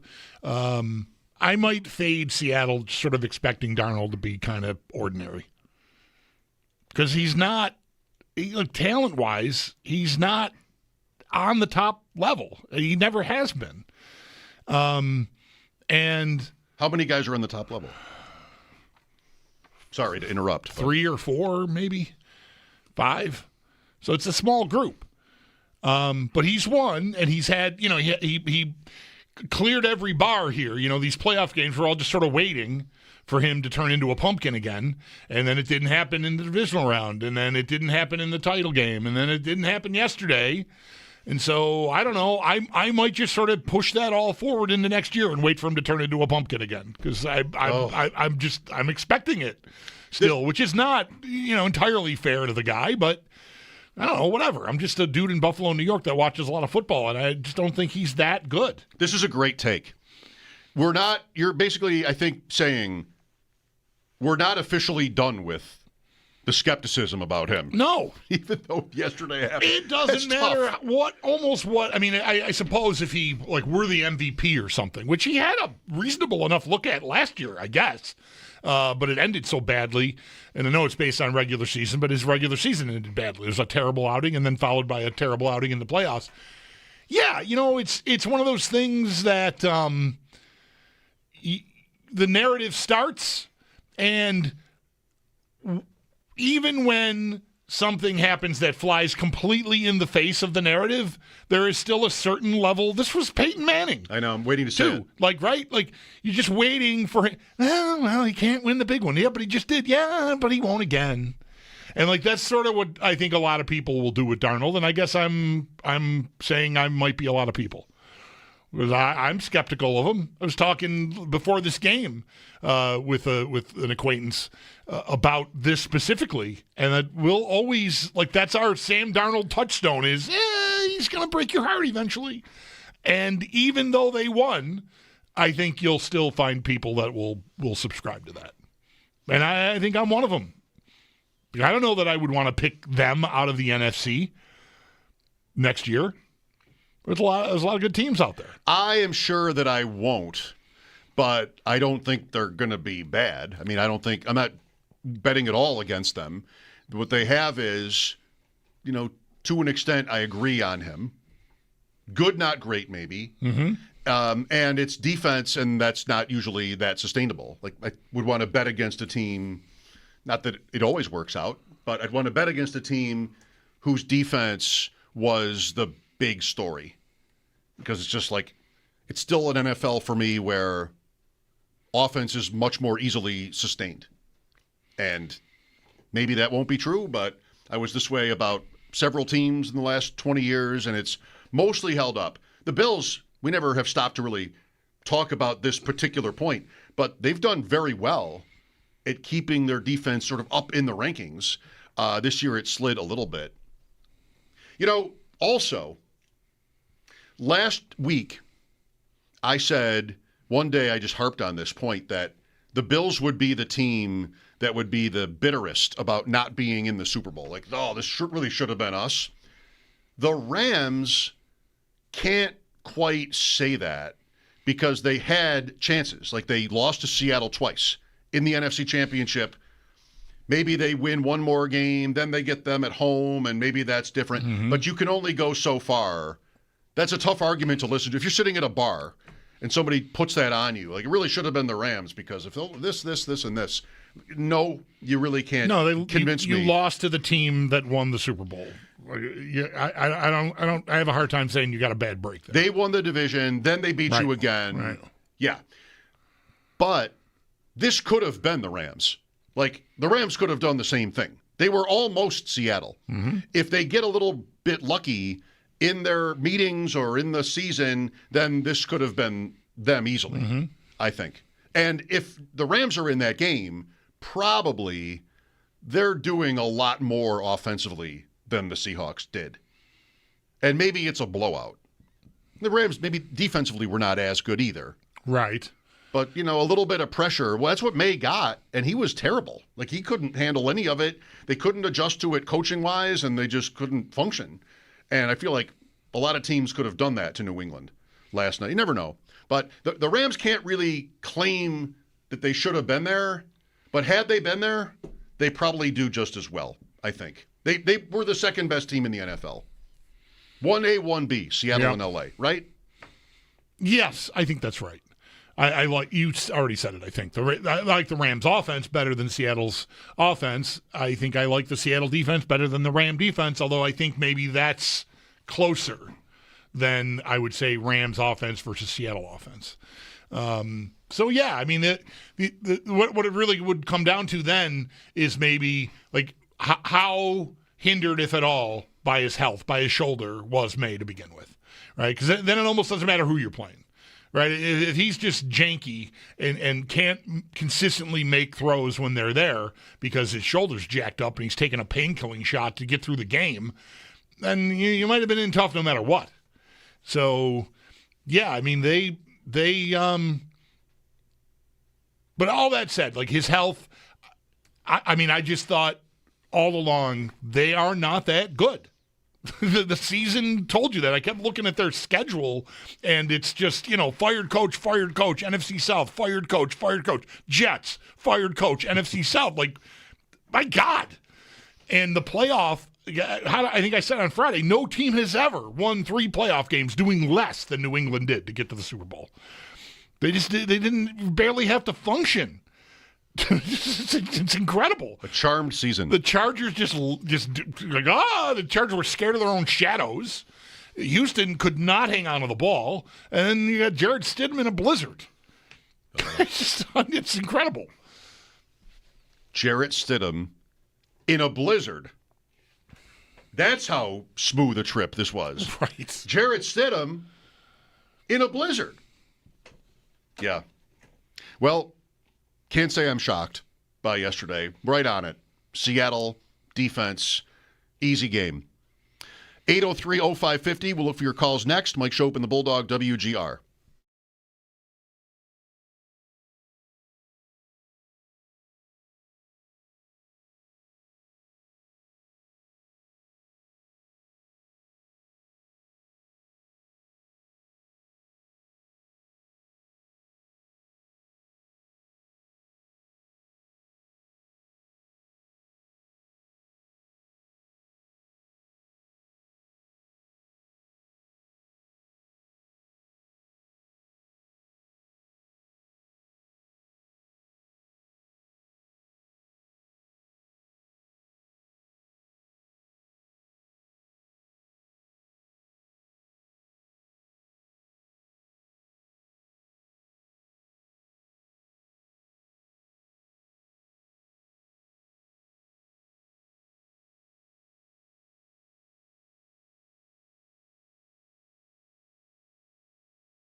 Welcome back, reflecting on the Super Bowl and the season.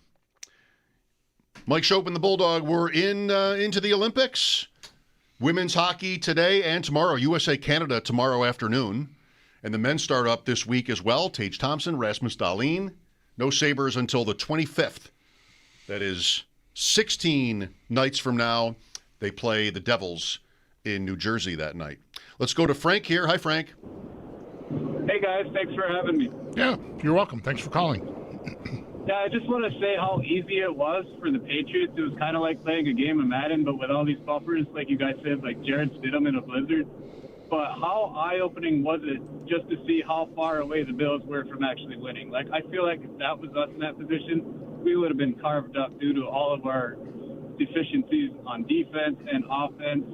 Just I don't. A pretty picture for us. I feel quite differently than that, actually.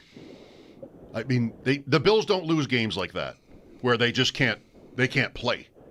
Maybe defensively they're no better than New England, but offensively I think they're a lot better. That's what I would have wondered about, whether they could do what New England did defensively for 3/4 of that game until it kind of got away from them at the end. But offensively, I'd be stunned if the Bills went into any game. I mean, I know they had their odd, there's a game where Allen throws for whatever it was, 100 yards in Houston 2 years ago.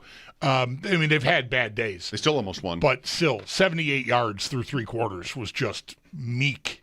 I thought no real, intent here about the Patriots defense, but as kind of a Seattle fan yesterday, I thought they just missed. Like that first half, they got to field goal range and then the throw would be off, or just the play calling might be weird. Like, why aren't they just kind of taking what's there in that game? And I think if you play, I'm sorry to not be more specific here. I guess I could be. But if you play like that, it almost doesn't matter how good the other defense is. You're just kind of settling. That's what I think Seattle was doing for most of the game. And they got away with it because New England couldn't do anything against them, and they just loved punting all night. So they got away with it. I think they're good. But I don't know. I just feel very differently than that. And this Bills team was tough for me this year. I didn't feel better about their playoff chances because Mahomes wasn't in it. I really never felt that great about them, but they still were super close. Sorry for this, okay? Maybe you feel like Frank here, nothing against Frank. Sorry for this. It's still pretty raw. If they get the Denver game, however you want to put it, the refs call, the ball in overtime, but it's almost the same thing. Like, however you want, it's an overtime loss. If they get the Denver game, what happens? You saw New England yesterday. Is May even hurt? I mean, at worst, the Bills barely lose to them, I think. You mean the New England in the title game? Yeah. And then, Frank says Seattle carves them up. Maybe they didn't do any carving yesterday, though. They just sort of took field goals and Darnold missed throws all game long that could have made that thing. I mean, it would have been maybe more entertaining because there would have been touchdowns earlier, but it would have made the score more lopsided. So it would have not have been the figment of imagination of it being competitive would have been gone if he were sharper. I don't feel like they had any kind of a great day. And the Bills, everybody runs on the Bills. And you still you're going to have to throw it to beat them, usually. Right. So, I think the Bills would have had a better chance to win yesterday's Super Bowl than last year's, when they were one win closer to making it. But Philadelphia was awesome. I don't think Seattle's awesome, but, just an opinion. Maybe it would be Josh Allen right now riding down Main Street at Disney World, like Sam Darnold is with Kenneth Walker. Quarterback gets to go automatic? I don't know. Maybe. I don't know the rules on Disney World. Yeah, but it's the MVP, and that's what Walker is, right? First running back since Terrell Davis. Terrell Davis, thank you. Is that right? Yeah. Oh, wow. Yeah, he was pretty good odds. I never would have touched it. Yeah. I had to get Evan Morey bets 28 years, I think I read. Wow, yeah, Green Bay, Denver. Really? I never thought about that. Yeah. Hopefully they get the park hopper Darnold and Kenneth Walker. If you're going to go to Disney World, they're probably just got to give them the park hopper. How long does the guy that's going to Disney World to fulfill the whatever commercial obligation there is? They're in and out of there. No, you're right, and that's probably what happens. I'd want to get 2 weeks out of it. Of course you would. Can I stay for 2 weeks? Right. Just park hopper me and hook me up. Whatever. Victoria and Albert's. Stay in the best room. What can I? By some Grand Floridian lagoon or something. Yeah. Free access to that Polynesian, those little jet skis over there. Yeah. All the pools. How weird would it be, if you're at Disney World, on Friday, and Sam Darnold is just there? Still. There. He's like, no, I just love it here. The Super Bowl. I've dreamed about this. Super Bowl trophy on the edge of the pool. And he's just floating in there. He's just at Disney World. We did it. Maybe some random pieces of women's underwear hanging around or something. He's like, what's going on here exactly? That's Sam Darnold. Really? He's just on the tram the whole day, right? Riding around to all the different parks. Then the gondola, which I've still never done. The gondola where you sort of fly from place to place. You go to breakfast, and he's at Mickey's character breakfast at the Is it the Continental? What's the name of the big white one? Contemporary. Thank you, the Contemporary. He's at the Mickey's character buffet for breakfast, eating pancakes and the quote eggs. He's at the Contemporary and the quote eggs. He just gets on the tram, and then he rides over, to the Grand Floridian and hangs out at that one bar, watching that band play the Muppet Show theme, and just everywhere you go. This could be a funny ad. Yeah. Everywhere you go, there's just Sam Darnold is there because we just won the Super Bowl. I want him in that room having breakfast, the character breakfast, but it's like a huge Belgian waffle with whipped cream and chocolate chips, like a 9-year-old kid would. That's it. That's what I want Sam Darnold eating. Me too. And I want whipped cream on his beard. Let me change my order to that for Sam Darnold. No, I would never eat that. I'll eat the quote eggs. Quote eggs. Then you're at Epcot for the fireworks, and there's Darnold at India, taking in the fireworks, and he's going around the world, drinking around the world. I'm not. You got to cut me off. Just cut me off whenever. I'm not going to stop on this Disney fantasy of the football players being just at all the different locations. He's in Mexico. He's got the blood orange margarita that you drink when you're starting the around the world quest. You walk right in. You're in Mexico. In here begging Zach to hit a button on you. I want him to just hit a button on you. The blood orange margarita. Hit a button. Or that garden one. I'm trying to hit my own button. I know. Can't do it. There's a garden one that's also good. Then he goes in to the place where they have the Dia de los Muertos stuff, and he takes that little boat ride, and there's Sam Darnold in that little boat. What are you doing? I got Dia de los Muertos sweatshirt on today. I didn't know that. It's my New Mexico Ice Wolves Day of the Dead. I didn't know. I didn't even notice. I can't see you. Yeah. Mike Schopp and the Bulldog, 803-0550. This is WGR.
The Seattle Seahawks are this year's Super Bowl champions, and with that, Seattle now has their second ever title. Next up on the NFL schedule, the franchise and transition tag window, which will open up on the 17th. Then following that, later this month, the NFL Scouting Combine in Indianapolis from the 23rd until March 2nd.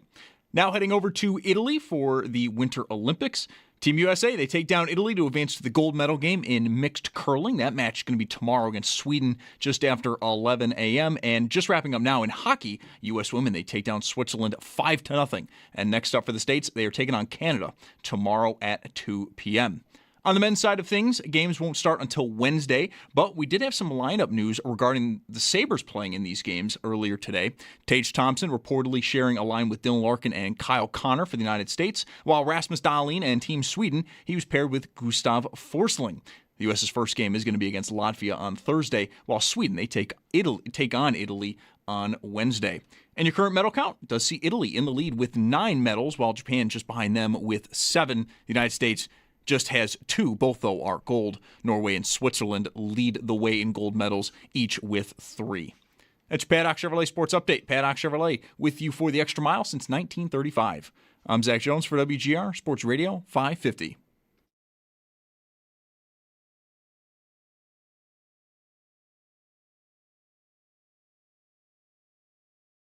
You did. It's not you, it's me. It's not you. It's you, but you didn't cross me. And the Bulldog. Why did I choose? Why did I just stay in school? On WGR Sports Radio 550. Welcome back. I think it's probably appropriate. Everybody's 0-0 again today as the season is over. And, you know, you're imagining being in the Bills' offices and sitting down, like, what do you want? What do we do? What is the plan? You've got the combine coming up, the draft, free agency, all these things. It's like sort of starting today, if you will. But I also don't want to let go of yesterday yet. Because eventually the Super Bowl it'll be moot to us, like what yesterday was. So I'm kind of feeling both things. I don't want to let go of the Super Bowl yet. And really what it is as a topic is, for our purposes at least, is, well, about the Patriots, we are what they thought they were. Right. Kind of, I think most people would say, we're hearing it all the time, like they're not really that good. Any given Sunday, but, yep. Hat tip, great season, come on, though. And we definitely got come on, though. Are you for real? From New England? For sure. Yeah. I mean, they were not up to that spot at all. The quarterback wasn't. Their offense in general wasn't.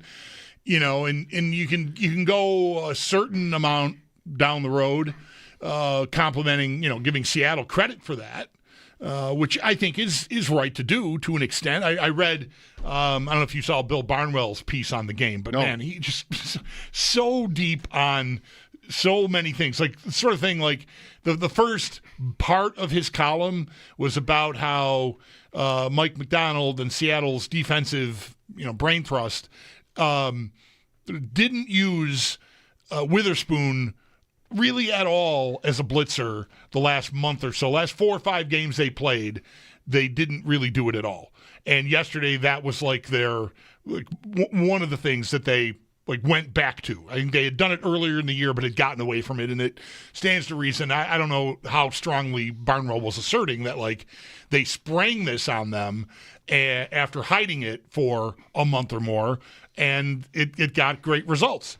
Like, Seattle was well coached, well prepared, and certainly talented enough on that side of the ball defensively to just shut New England down. And it does end up feeling like watching New England be so meek the whole playoffs.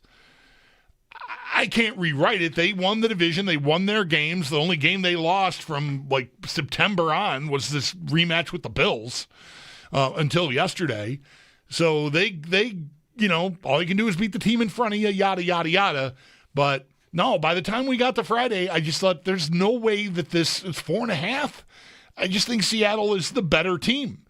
And I think they'll show it, and they just kind of overwhelmed them, even though it was only 12-0, into the fourth quarter of the game. New England just couldn't do anything. They couldn't function on offense. And it does leave me anyway, and I think a lot of Bills fans just, man, you just couldn't find, like the fumble right at halftime. The fumble coming right out of halftime, right? There's a strip sack that leads to another field goal. 6 points. Come on. New England was gettable. I don't know if the Bills didn't have to beat them if they had the rematch in the AFC title game, but I mean, they might have been favored. But watching them play the way they did, even Denver before it was snowing, they didn't do anything. I mean, the Bills went in there and scored 30 points. And New England couldn't do anything offensively against Denver, again, for 30 minutes, and then, nobody could do anything the rest of it because of the snow. But they just were not a real threat. And I think they're good enough to I don't think they're going to fall apart. I don't think Seattle will either. I mean, these are both good-looking teams that look like they're on track to be good for a while. But New England, let's see what they do. They'll have a lot of money. They're new to the contender status, but that should work for them. Vrabel is, to me, a commodity that you'd want to buy into. May, despite the struggles in the playoffs, is still something you'd want to buy into. So, and they've got a ton of dough to work with in the offseason, and it might be like if we're focused on receiver and they're focused on receiver, we might watch the Bills and Patriots like slug it out for either trade/free agent ideas at that position, or maybe even the draft. I mean, New England will be picking 4 or 6 spots after the Bills, 5. So, that's close enough. Maybe it'll be like Buffalo and Kansas City was 2 years ago when the Bills swapped with Kansas City and they got Worthy and the Bills moved back and then back again and ended up with Coleman. Maybe the Bills in New England are in that. I mean, that's close enough. The Bills are 26? New England will be 31? I don't know. What are you proposing? I'm just saying, like, if they're both in the market for receivers, maybe we go first. Probably we don't trade with them so they can draft the guy we all want them to pick. Maybe we get the guy. I'm getting weak. And they're left like, oh, that was the guy we wanted. I'm getting weak over here. I mean, the organization would never say that. They're going to love whoever they pick. I'm talking about the fan bases and maybe media. Draft trade talk. Right. Let's go. I mean, the offseason is fun in ways. Sure. Including this way. We got to see if Chris Trapasso thinks the Patriots could trade up and snipe KC Concepcion from the Bills. Mm-hmm. Oh. I say let them. Right. Let them do it. But the overall is still, to me, where I landed on Friday, which is the opportunity that went by the boards when they could not find their way to winning that Denver game.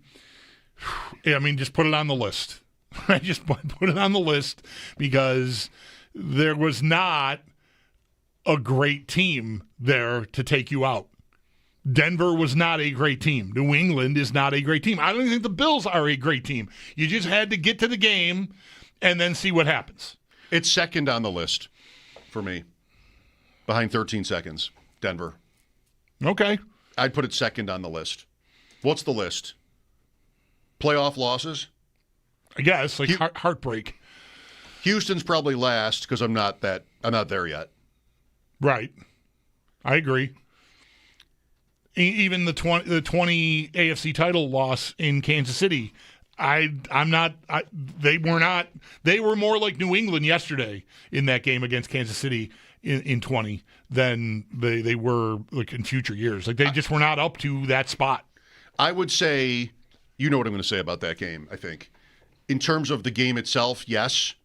In terms of the team, no. That team should have been able to compete with a Chiefs team that went to the Super Bowl and got killed off of that game. Like, 20's not last on my list because I think that might have been their best team.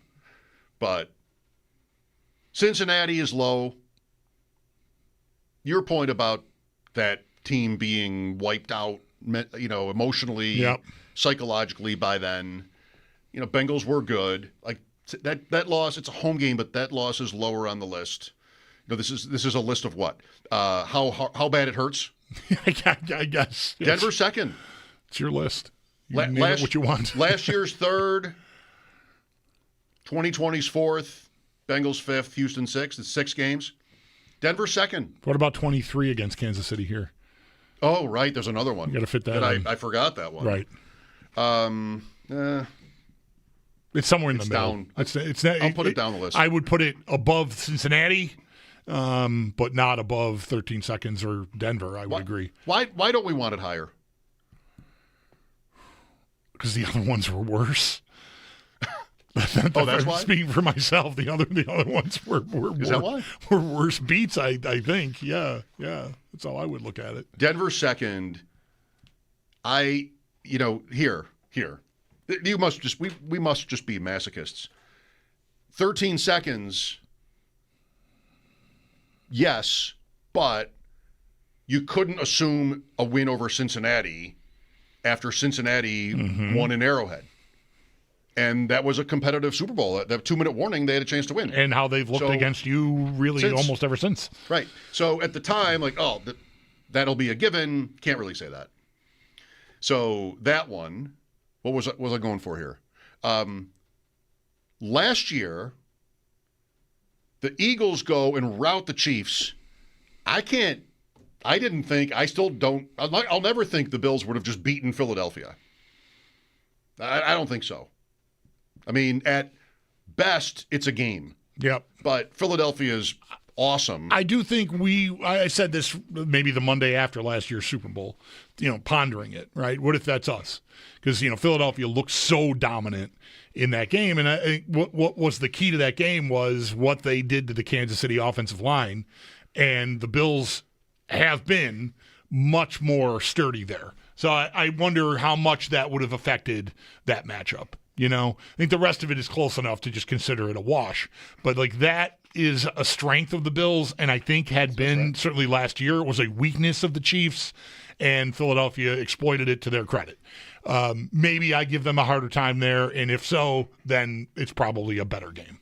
But again, I have no idea if that means you win it or not. I mean, if you shut them down pass rush wise, you probably win it, but I don't know. That might be asking a lot.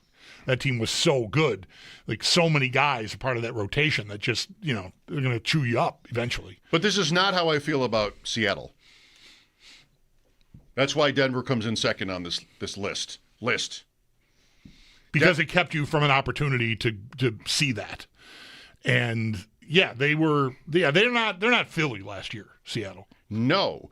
And New England is not Kansas City either. So that's how close the Bills were. Which, again, is not news to anyone listening right now, but that's how close they were. And we know this. I know that I'm somebody who, and this probably comes across, forever. I mean, I grew up watching the Sabres and Bills lose, sometimes barely, sometimes, badly, and it becomes part of, it becomes a part of you. When it comes to sports, or even just loss in general, that, how do I cope? Well, just try to not worry about it. Try not to think about it. Just kind of, those guys are good too. Just sometimes that's easier than other times, but just kind of sort of rationalize it. It's not that important. Yeah. That kind of thing. And with, even all these years professionally, I know I do that. This is quintessentially for me, Jeremy and I in Carolina, when the Sabres lost to the Hurricanes in Game 5 in overtime. That team, they're just better probably. They're just tough. Yeah. And he's like, what? And we just argued for an hour about that. Because I didn't say anything I didn't mean, but I kind of want to move on. Right? And not just be mad. Right. So, here's a reason why it probably is right this way. They deserved it. That kind of thing. And so there's some of that in these years with the Bills. That's the Mahomes losses are they're just better. Maybe he's just better. You cannot do that this year. Which is why that's different this year. That's right. Right. You can't really do that this year. The Bills were not as good either, I would say. And I think most people would say that. I would. The Broncos? Right. Come on. Then this team yesterday? New England? Come on. That's how close it was. Which, again, you think about it and you know that. We know. I will feel better when I'm clear of thinking about that. And it'll be soon. But not if I can help it. But it's not yet today. I know that. I mean, it's definitely not today. Like this whatever took root that was frustrating me all through the 2 weeks in between the title games and this game yesterday is gonna I'm gonna be sitting with it for a bit, I think. It does play into what the overall narrative was on the Bills nationally, which was you're never going to have a better chance. And I think that has largely been proven to be true. I mean, look at the field. There was not a team that should have been able to that was just going to outclass you. Seattle, to me, definitely was not that. And obviously New England, Denver, it's just not. I mean, you lost. You lost enough. You lost head-to-head to New England one time. They won more games than you, so they got their spot. But they were not 2 games better than you. They weren't better than you at all, I don't think, in the end. But we never got to see it. We never got to see it a third time. It could have been Khalil Shakir at the Contemporary with the pancakes and the waffles right. and Mickey Mouse. Right. Not that far away from that happening. Yep. Speaking of food, I'd say, how about you? Yesterday, a success, party-wise, food-wise? Oh, yeah. Yeah. Good. My stuff, I got a huge assist to the younger son, Leo, made mac and cheese, which, like, homemade, he's a boss in the kitchen in general, but that is one of his go-tos. And when I had the idea to make ribs for the, half a dozen or so people that were going to be coming over, all I have to do is the ribs, which is, you put the rub on, one kind of sauce and then another sauce and whatever, but it's not, it's not extensive. There's nothing ingredient-wise to really screw up. I'm going to make ribs. Leo will make mac and cheese. I'm done. You're kind of all set. I'm just not. I mean, I could have made a big pot of baked beans or something to go with it, or maybe, I don't know, something green would have been a nice idea, but we just skipped vegetables. We just went a big pile of mac and cheese and a big racks of ribs, and that was it. Yeah, it worked out great. What did you make? I made Cincinnati chili, so chili on spaghetti. If you wanted that, you could just eat it without spaghetti. And I made Swedish meatballs and then guacamole. Swedish meatballs, come on, right? Awesome every time. Maybe you don't order them. Do they even have them in restaurants that often? No, but I don't know. Aren't they great? Yeah, my wife will like whip something up there and with some egg noodles and we're good to go. Yeah, perfect. Mashed potatoes. Right. Brandy in it. I got to light a flame on the stove. Oh, look at you. And then the guacamole, this is important.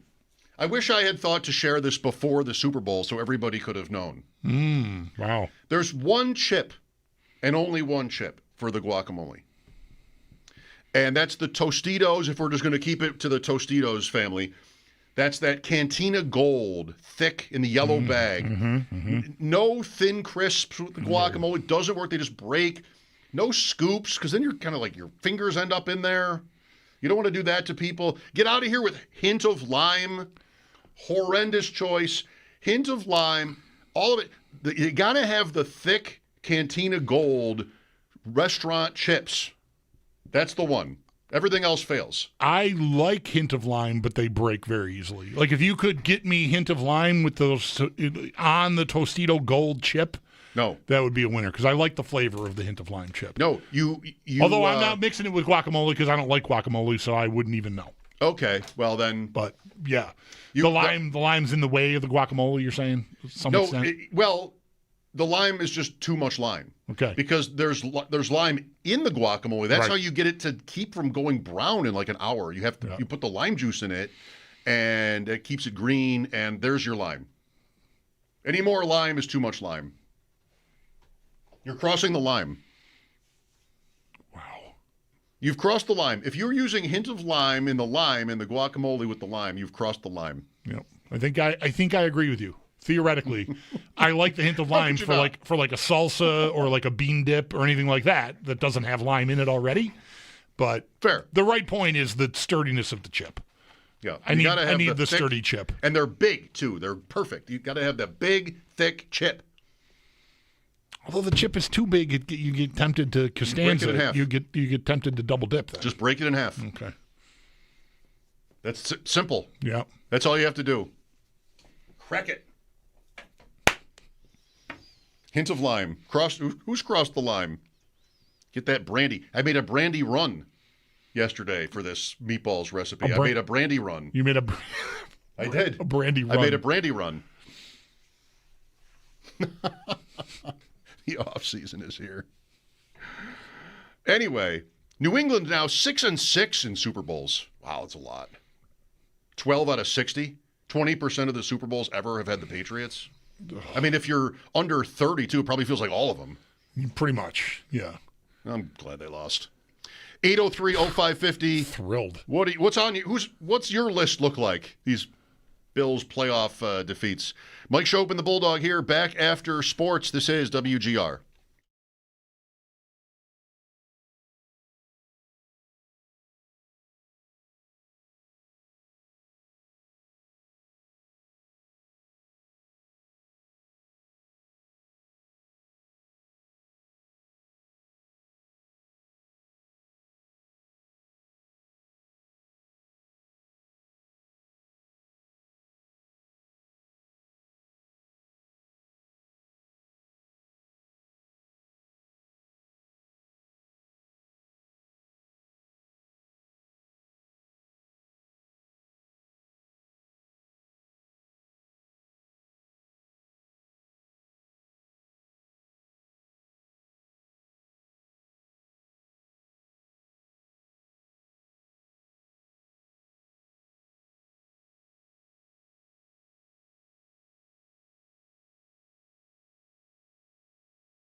franchise history following the win over New England last night. Next up on the NFL schedule, the franchise and transition tag window. That's going to open up on the 17th. Then following that, later this month, the NFL Scouting Combine in Indianapolis. That's going to run from the 23rd until March 2nd. Now over to Italy and the Winter Olympics. Team USA, they take down Italy to advance to the gold medal game in mixed curling. That match is going to be tomorrow against Sweden just after 11 a.m. Then in hockey, U.S. women, they take down Switzerland 5-0. And the U.S. now will take on Canada. That game tomorrow at 2.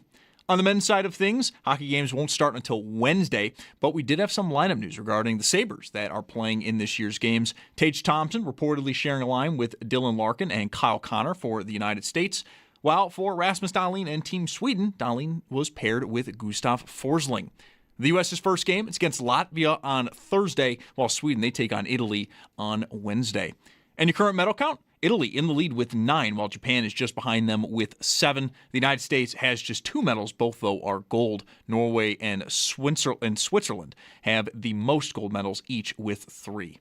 That's Paddock Chevrolet Sports Headlines. Paddock Chevrolet with you for the extra mile since 1935. I'm Zach Jones for WGR Sports Radio 550.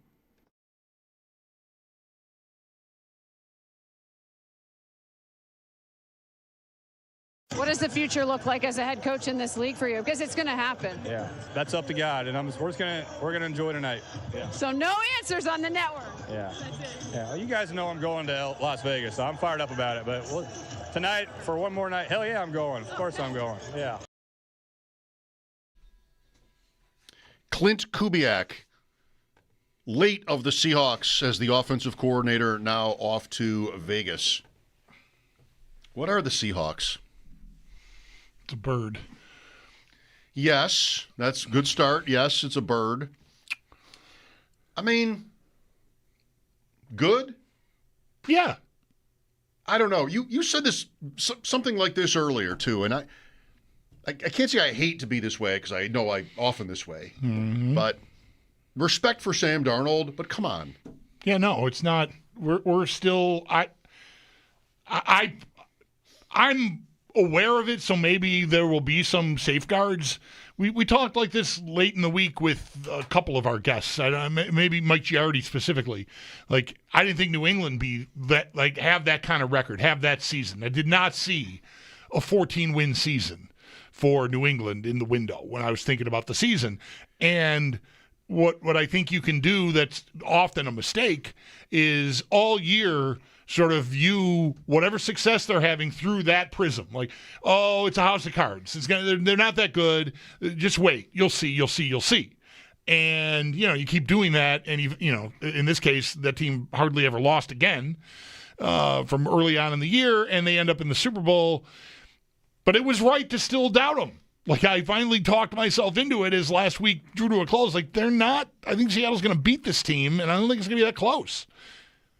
Seattle, now that they've done that, and Darnold cleared whatever hurdles he needed to clear, right? I mean, he had the late regular season that was good enough, right? And there was the one game that they beat the Rams. He turned it over like crazy, but they got over it, right? They got home with it. They were down pretty big in the fourth and won. Yeah. So that was significant that he worked his way through that. And then the playoffs come and they blow out San Francisco, and they get the week off. That helps. But they blow out San Francisco, take down the Rams, and he plays like the game of his life, right? Almost 400 yards, touchdowns, no picks, just whoo. But yesterday, I mentioned I went out for a little while in the afternoon, was talking to a big Patriots fan at the bar I was hanging out at, and they said, don't you feel like we're all just sort of waiting to see if Darnold's still going to turn into a pumpkin? We're still waiting. He all he did was shut you up all year, especially in these big spots late. But now it's one more bridge to cross, so to speak. And do you trust him? Okay, well, now he clears that threshold. Guess what? Next year's going to come, and I'm going to be waiting for him to fall apart again. Still. You're not going to draft him, it sounds like. No, probably not. And I'm not telling you I'm going to be right about that. I'm just saying, you get dug in on this guy isn't that good, and here that you got plenty of ammunition usually to, well, here's why, and here's why, and here's why. Well, that all got taken away. here in the last 6 weeks. I'll have a couple of months to sort of sit with the offseason, and we'll see what they do in free agency, and everyone does in free agency and the draft and everything else, who they hire to replace Clint Kubiak, who's clearly going to the Raiders to be their new head coach. And I'll still expect Darnold to just be kind of meh. Well, we'll have plenty of time to debate this. You go back to December 18th, which I don't know what week that's going to be, maybe week 16 in the NFL. The Rams and the Seahawks on a Thursday night, they're both 11-3 going into this game. And the Rams have won the first meeting. So what? If they win that game, they're up 1 with having swept with a sweep, right? Seattle, and there's only 2 games left. And they're up 30-14 in the fourth in Seattle. Then there's a Rashid Shaheed punt return touchdown that woke the game up. Like, it's 30-14 Rams. Darnold in this game ends up with 2 picks. So it's kind of a snoozer. You get the Shaheed punt return, and then they get a 2-point conversion on a pass to Kupp. Then, after a stop, it's another touchdown to Barner. And it's that Charbonnet play for the 2 points where what happens? Like, he fumbles or he stopped, and what? Oh, right. Then he scored. They scored. He fumbles, and the play is over. Everyone stops, but one other Seattle guy realizes and picks up the ball or falls on it in the end zone or whatever it was. Or even he does. Yeah, I can't remember. Or maybe it's not Charbonnet until the end. Darnold. What is it? Darnold is hit, and it's maybe incomplete, or it's a lateral. It's changed to a lateral. And then Charbonnet picks up the ball when no one else is paying attention. If not for that play, they're in tough there. They don't have to lose that game. There's 6:23 left. The game goes to overtime. Puka scores a long touchdown. The Seahawks get their turn. They're down 7. They get a touchdown to Smith and Jigba and then a 2-point pass to win it. Maybe it's just what it is. Maybe they go to L.A. in the NFC Championship instead of getting the Rams at home and win anyway. Maybe they don't. I mean, the seedings are all different. Where did the Rams have to go? They had to go to Chicago in the playoffs, right? They won another game, then they had to go to they won in Carolina, and then they went to Chicago, and they won both games. Seattle would have had to do that. Instead, they get to sit at home. And then they get this joke of an AFC champion. Yep. Sorry, but come on. It was a backwards pass to Charbonnet. The official play-by-play reads 2-point conversion attempt. Darnold pass to Charbonnet, incomplete. Attempt fails. Replay official reviewed the forward pass ruling, and the play was reversed. Charbonnet rushes left, attempt succeeded. So he either picks it up and walks in or falls on it in the end zone. Right. But it was ruled to have been a backward pass. And this leaves that out because it's not germane to the ruling, but they were lining up for the kickoff. This was not... I know because I think I was on the Rams in the game for our picks. I don't think I was gambling on it, but just for you and I, pride, Sure. And immense. I know I watched the 2-point conversion fail. Okay, I'm still in front. I'm getting the ball back. All right. And then I walked out of the room, came back, and it's tied. Yeah. Wait a minute. How did that happen? You got to love this league. Man. So today is kind of a day for what ifs. Maybe for a lot of teams, a lot of fan bases. Could that have been our team? How many things would have had to be better or different? I don't think Seattle would have been superior to the Bills. I think they could have been equal, maybe a little better, but I don't see that as the same as what happened to New England. So the Bills were not that far away. But that game with the Rams and the Seahawks was huge to the standings.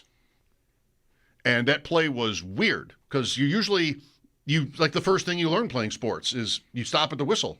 So you don't get a penalty. by pile driving somebody after the whistle. They'll throw you out of the league for that. So they stop at the whistle. Seattle gets the ball after the whistle and scores, and they count it, and then they eventually win this game. I don't know. The Rams were probably just as good as the Seahawks, almost as good. If they played 10 times, they win 5. Yeah. Maybe. Yeah. But, they lost the one that mattered. NFC Championship. Yes. I don't think they're as strong defensively as Seattle is, but I also think their offense is might be too much, but I think they're a stronger offensive team with Stafford and Puka and Devontae Adams. And, I mean, how far do you want me to go here? Do you want me to get to the tight ends? Yes, I do. I think the Rams are better offensively than Seattle is. Right. No way could I imagine the Rams not scoring a touchdown until the fourth quarter. Right. In that game. And same, I would say, for the Bills playing Seattle. I would not have expected them to be as meek as New England ended up being. This does not happen. And, you said earlier, what does this mean for May? And, he had he was the MVP runner-up, and it was a close vote. But he was bad in the playoffs. It doesn't really change my opinion of him. We can certainly spend some time on that. Maybe you'll tell me maybe it should. 803-0550 is the number. What are we watching tonight? You don't have the NHL for 2 weeks. I'm going to go home and turn on, I think, whatever the main feed is on Peacock, which I assume is what the NBC coverage would be if I had NBC. Yep. And just, let it come to me. Mike Tirico's already there. I know. I saw him he was on the field last night after the Super Bowl hosting from Santa Clara, but now he's in Milan. All right. He's hosting the prime time, all right, which will be what, their time, 2 in the morning or something like that? I guess every that's night. About right. Yeah, right. Respect for the the effort. So I think I'll just do that. I mean, I know I'll be seeing stuff that I watched some earlier today. I watched some women's speed skating and a little of the curling, and we were watching the hockey game, obviously, while we were in here doing our show. I don't know if we said, Zach, I'm sure, said it. 5-0 U.S. beat the Swiss women today. So, yeah, I'm just going to – both mornings, Saturday morning – it's funny, I said I'm going to set my alarm 5:30. I woke up at 5:15 and really was, all right, I'm just going to get up. And I fell asleep for a couple more hours. Oh my gosh! Yeah, so, that's what happens. That's why it's a bad idea. But the way the Peacock thing works, if you can avoid it, the coverage was still going on. I just went in and rewound right to the beginning, and I watched the men's and women's downhill Saturday morning, Sunday morning, the exact same way. Got up around the same time both days and just watched it for 2 hours, like I was watching it. At 5:30 in the morning. Yep. Which, worked fine. So Lindsey Vonn, that had all already happened, but to me it was new. But you just can't go online again. Right, that's right. Because it's going to tell you that she crashed. I avoided all of that. Well, you know what you could watch tonight, but you've already made your mind up. You could watch the number 1 team in college basketball. All right. At Kansas. Favored by 2.5 on the road. Any guess who it is? If you don't know, you won't get it. This isn't Paul's Iowa State again. It's not. With Kansas. Okay. No. Because they lost to Kansas pretty badly the last time they played. We talked about that day, and they did get hammered that night. You're right. Then I don't know who is. I know Duke and North Carolina had a buzzer beater, or North Carolina got a buzzer beater on Duke. Was that yesterday or was that Saturday? Saturday, probably. Saturday, probably. Yeah. Arizona. All right. 23-0. At Kansas. Big Monday, Bulldog. Is that what that's called? It should be called that if it isn't. Give us older fans something that we can draw upon to take us back to those younger days, like Big Monday. Mm-hmm. That's one thing you could do. Mike Schopp and the Bulldog here, back after this timeout on WGR.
It was another Super Bowl where I have to admit, for our purposes here, that I didn't spend a lot of attention on the commercials.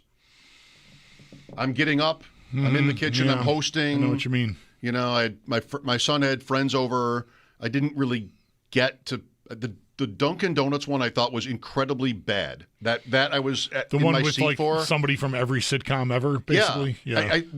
I kind of see. I saw how it was starting, and there's Jason Alexander, and I'm going to like this, and I hated it. Yeah. But I really didn't. What I did notice though is a relative lack or a complete lack of these drug ads that are in every break on every other television broadcast, where you hear about how you should check with your gastroenterologist or your ophthalmologist, which we all have all of these things. You're moderate to severe, whatever You're it is. moderate to severe, whatever, to see if Bobo Toupee is what you should have. But you don't take Bobo Toupee if you're allergic to Bobo Toupee, and you could die. Yeah. So I did notice yesterday we weren't getting those commercials. And then you watch the Olympics, and you only get those commercials. Every break has, a commercial for Bobo Toupee. Yeah. Don't you notice that? It makes me crazy. Yeah, it's hard to miss. And because they'll name, I know I've made this complaint many times, but they'll name 22 possible side effects and then say, and there are others. Right. I got to check with my ankle doctor because I have a doctor for every part of my body.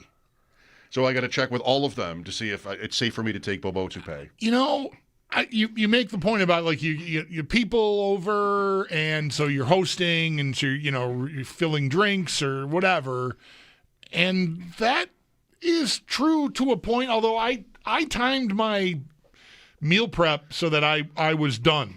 Like I didn't want to be grilling while the 6 o'clock to 6:30. The all the game stuff. The Green Day performance and Brandy, all that. I wanted to be done.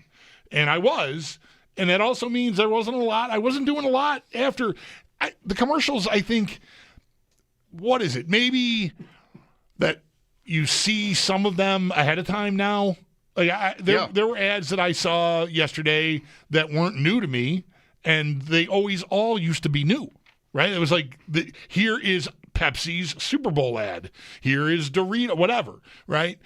And a lot of that stuff is out now. One that I did like. I mean, it's juvenile, but I had seen it before. So when it came on, I was like, "Oh, guys, shut up! We got to watch this one." The Raisin Bran ad with William Shatner. Oh yeah, was good. I did watch that too. That's funny. Will Shat on the car was pretty strong. Like I just really, good for you, Raisin Bran. Not a product I like at all. Will never. But I just thought it was good. Who doesn't love William Shatner? Good for Shatner to do it. Yeah, he's in his 90s, right? But I don't know. Yeah, nothing else really. Nothing really grabbed my. And this is not the. It's like 2 or 3 years in a row where I'm just like, And I'll maybe. I didn't today. Normally, if I feel that way, I'll find a list, like a ranking somewhere, and they're like, oh, yeah, I liked that. Oh, yeah, I hated that. Just to have it in case it comes up. I don't know. It doesn't really, I don't know what happened to it, but it doesn't have the same cultural significance to me anyway that it once did. Well, I think because nothing does. Right. I think that's sort of naturally how it goes. That's probably it. You're constantly watching anything you want to be watching. Right. And, you get numb, probably. Yep. 803-0550, the Bills offseason, the game yesterday.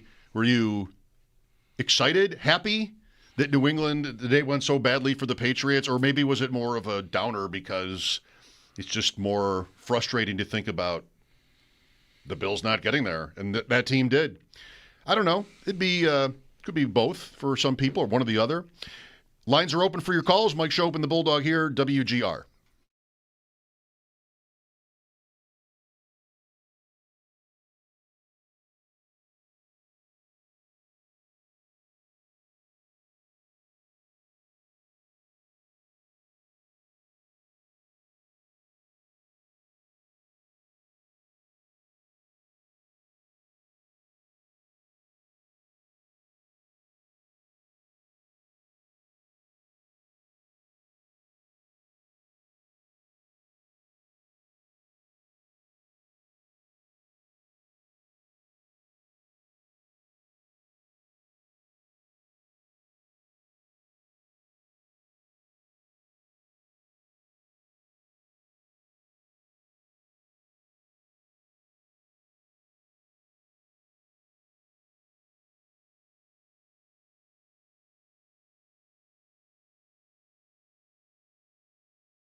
The Seattle Seahawks are this year's Super Bowl champions, and with that, Seattle now has 2 Super Bowl titles in their history.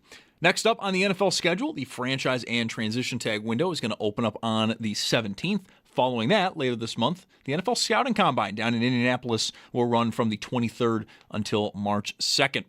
Over in Italy, the Winter Olympics are going on, and we are in full swing. Team USA took down Italy earlier today to advance to the gold medal game in mixed curling. That match is going to be tomorrow against Sweden just after 11 a.m.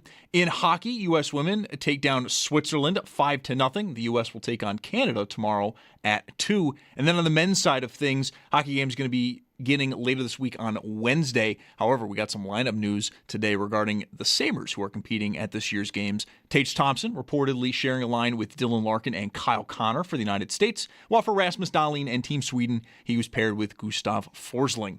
The U.S., their first game is against Latvia. That will be on Thursday, while Sweden, they take on Italy on Wednesday.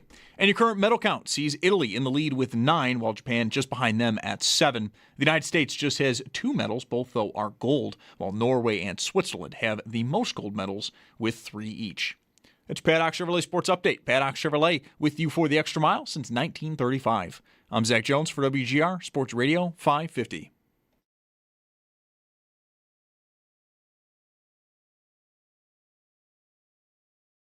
It's Mike Schopp. We were having a very serious conversation about mayonnaise here. And the Bulldog. And don't even talk to me about weed. On WGR Sports Radio 550. What did I say earlier about the Patriots' schedule next year? Was that it was easy again? I'm not sure that's really the word. Well, I said rather just matter-of-factly, let's see how they do with the first-place schedule. And you said, well, Pittsburgh finished first, so they'll get Pittsburgh and the Bills will get Baltimore. Right. That doesn't sound great. That's one of 3 differences. That's one, right. I don't remember the others now, but that one feels like I got, 100 times out of 100, I would always rather play Pittsburgh than play Baltimore. Really? Yeah. Okay. Let's go Nick Buckeye style here, the tail of the tape. Okay. So New England hosts Pittsburgh. Buffalo hosts Baltimore. Advantage New England. I would say yes. All right. I want to just once be able to say advantage push. Okay. In honor of Nick. Advantage push. All right. I'll keep that in mind. Number 2, the Patriots go to Jacksonville. The Bills go to Houston. That might be your advantage push. Advantage push. I think if it's not, I would say New England. No, I don't. I thought Jacksonville was the best team, the hardest matchup the Bills could have faced in Week 1 of the playoffs, and they beat them. I think that's push. I think that's going to be a advantage push. Yes, I'm going to stay there for Nick and you. You wanted it so badly. I think I'd rather go to Jacksonville, but I don't know. What have the Bills last won in Houston? Rossman? I don't want to say like never, because that happened. 2 80-yard touchdowns to Lee Evans in the first quarter. And they still barely won. Right. Look how hard it is to win in Houston. All right, so that's close. Then the third game is the Patriots go to Seattle, and the Bills go to the Rams. Advantage push. Or is maybe New England's tougher because it's like a real stadium with real fans and the environment? Yeah, I think that is harder. Yeah. Do you want that Week 1 opening night? No. Okay. I just watched that last night and it was terrible. I don't want to look forward to that to open the season after waiting for 6 months or 8 months, whatever long it is. Right. If they play Week 1, I don't need that. The Thursday night opener in Seattle. Seattle's favored by what? Like 7.5? More than a touchdown, maybe? Yeah, maybe. It's more like what I thought the spread should have been to begin with in yesterday's game. It never really made sense to me that it was 4.5. So, and that's with all due respect to, like, we talked to Aaron Schatz and, like, DVOA. These teams are very, it should be a competitive game. That's why the spread is so low. I just never really saw it with New England. But, yeah, I think with the value of having yesterday happen, I think you're close to 7 points. By the way, where the Bills and Patriots schedules also differ is there are 4 games where for the Bills it's a home opponent, for the Patriots it's a road game, and vice versa. So the Bills will host Kansas City and the Chargers, and also Chicago and Detroit. And all those are road games for New England. They play the same teams, but the Patriots will get the Broncos and the Raiders at home and the Packers and Vikings at home. And the Bills will go to those teams. I think that's advantage Bills. Really? I think so. Break it down. I'm going to want to hear it again. I feel like the harder, the teams that I think are tougher, and also taking into account what it's like playing there, I feel like are those New England road games. Chiefs. Right. And instead they have Denver at home. Yes. And so, yeah, that's better for the Bills, I think, because the Bills have the Chiefs at home. I guess I almost don't care where they play Kansas City by now. Well, I do. So it's a good thing I'm here for the purposes of this conversation. But what can you say anymore? They've won there, they've lost there. They've won here, they've lost here. Like, I don't know if it's a big deal. Yeah. I think Denver can be a big deal. Well, it is interesting, though, like going to Houston is a rematch of a night game, right? I mean, the Bills have had a couple, they've played playoff games there. It's kind of a, when the schedule, I'm sure, I feel like I can say this, when the schedule came out last year and Bills at Houston was a Thursday night, that made sense. Like that could have been a night game. And so you have that again, and then you have the Broncos rematch in Denver. And that's an interesting choice as a night game. It's really it's a good schedule, if not an easy one. And who knows, right? Of course, things will change in the next 8 months, or whatever it is. Yeah. At the Packers, that could be a fun primetime game. Yep. At Minnesota, I don't know if that's prime time, but it's kind of interesting. Bears here, Lions here. Yeah, so I'm saying both for New England, having to visit those two teams, the last two teams you just said, is tougher than the Bills having to go to Green Bay and Minnesota. I think those two teams are better than the Packers and Lions might be really close. I mean, all three of them, Bears, Lions, Packers, are all probably pretty close. And I'm also just kind of like Green Bay is like a legendary venue, like that therefore should be harder to go win in. But I don't know, man. I think the Detroit and Chicago, I think New England's got it tougher there than Buffalo. Give me 4 night games on the Bills schedule, or 5, and you got to get 4 of them. Like, I'll let you pick 5. Or we could draft.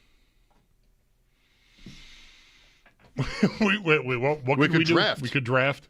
I don't know. We don't have to draft, but give me the 5 that you think are the top candidates.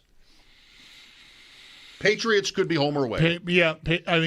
I think sitting here today, it's, what is it, the 9th of February? The Super Bowl was just yesterday. I want to say it this strongly. It would really surprise me, if not stun me, if New England Buffalo's not a night game. One of them. I don't even know. Yeah, I don't even know what that is. It seems matter of fact. Like, of course, that's going to be a night game. Okay. Maybe that's even an opener. I know you're good at this. So I like that.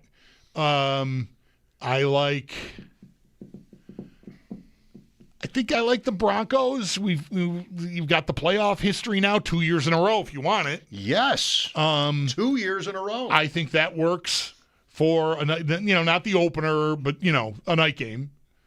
I mean, I guess it could be. I don't know. We'll see what's on Denver's dance card, but like that could be.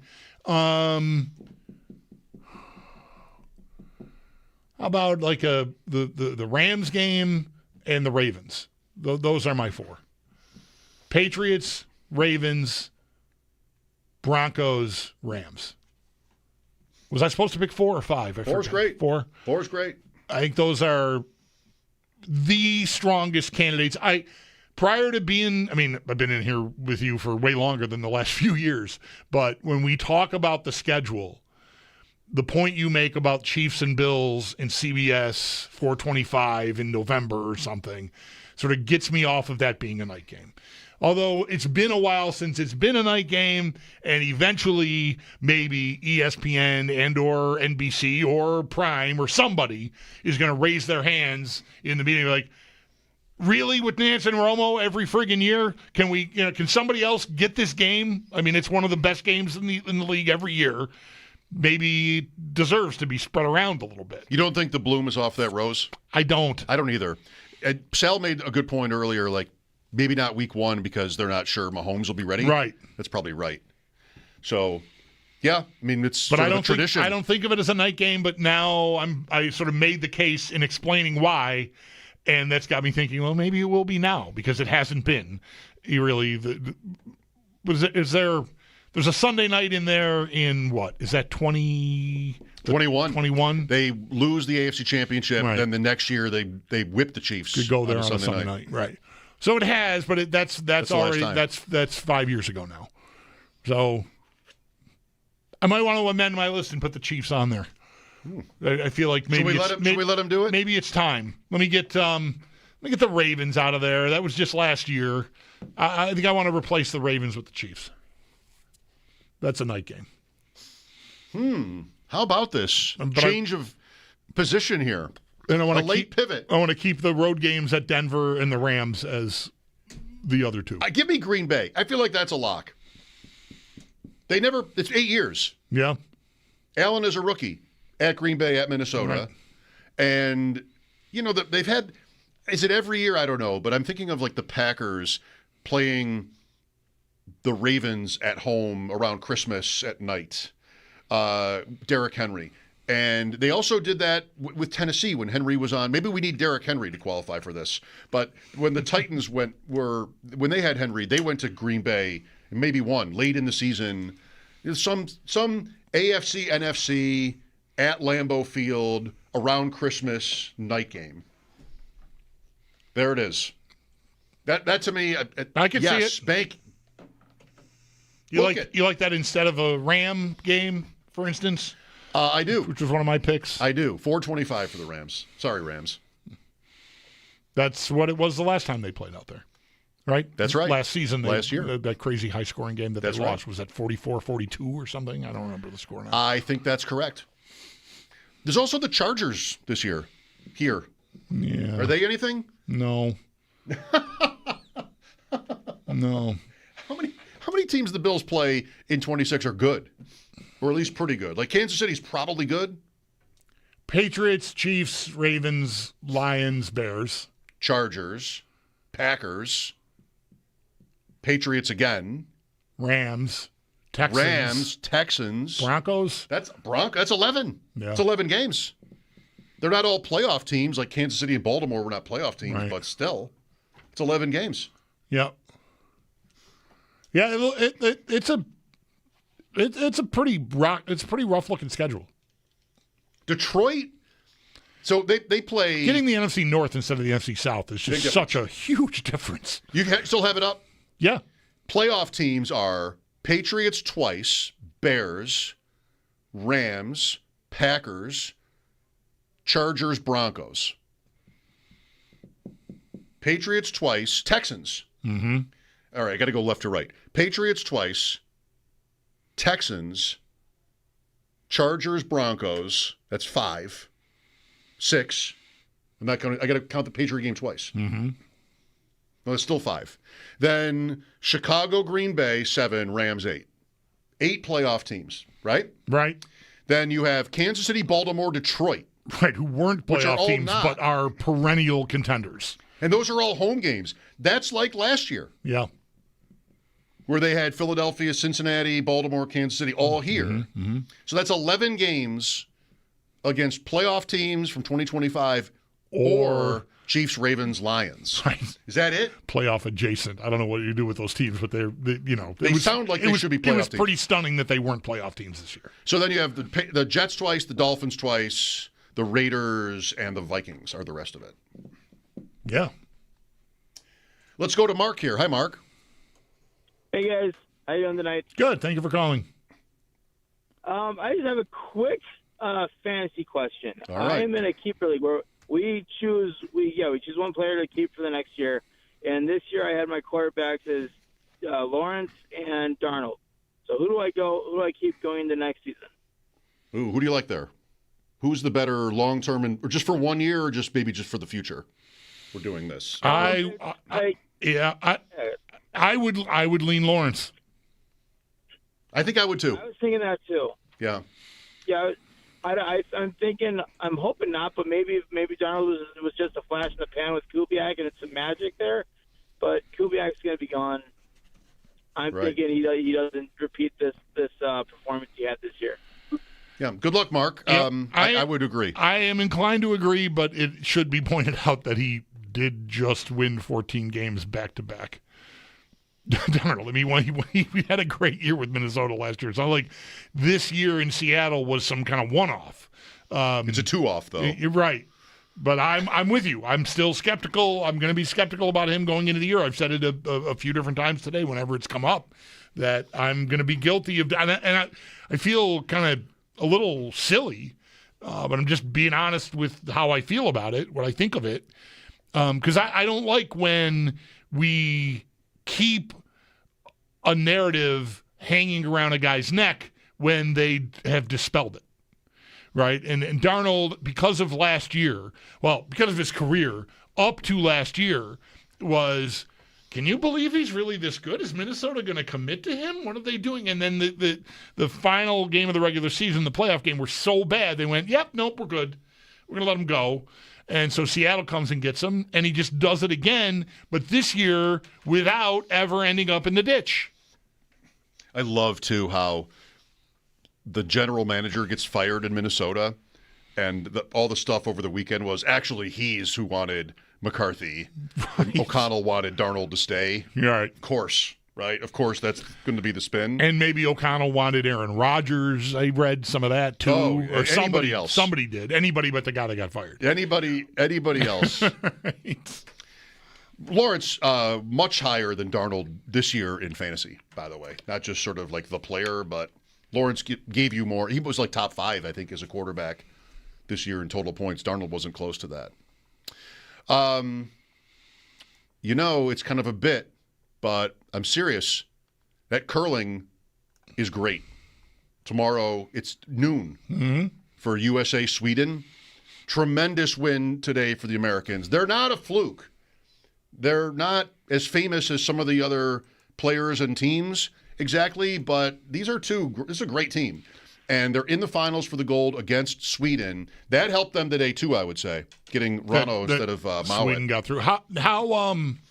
How long do these, what's? Hour 40. Okay, so. Maybe 2 hours. Yeah. You get 22 minutes of thinking time for the whole game.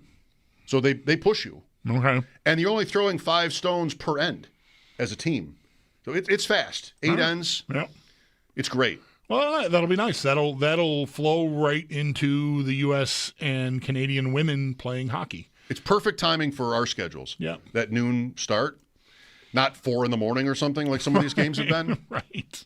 But the Team US Dropkin, I've seen all these players play in person at the different slam events. Dropkin is a showman. I mean, he is a ham. He is super ripped and you see all of his emotion and sweat and just like when he's sweeping. As a skip, he never sweeps. So you might not know he had this dimension in his game, but now he's in there now he's like a beast. So finally someone with some personality on the curling scene. How dare you?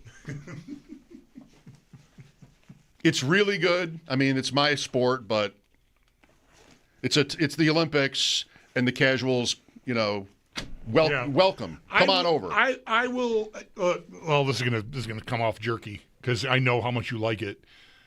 I look forward to going to the Peacock Olympic page and there not being 6 curling matches across the screen. Oh, well. Like just right.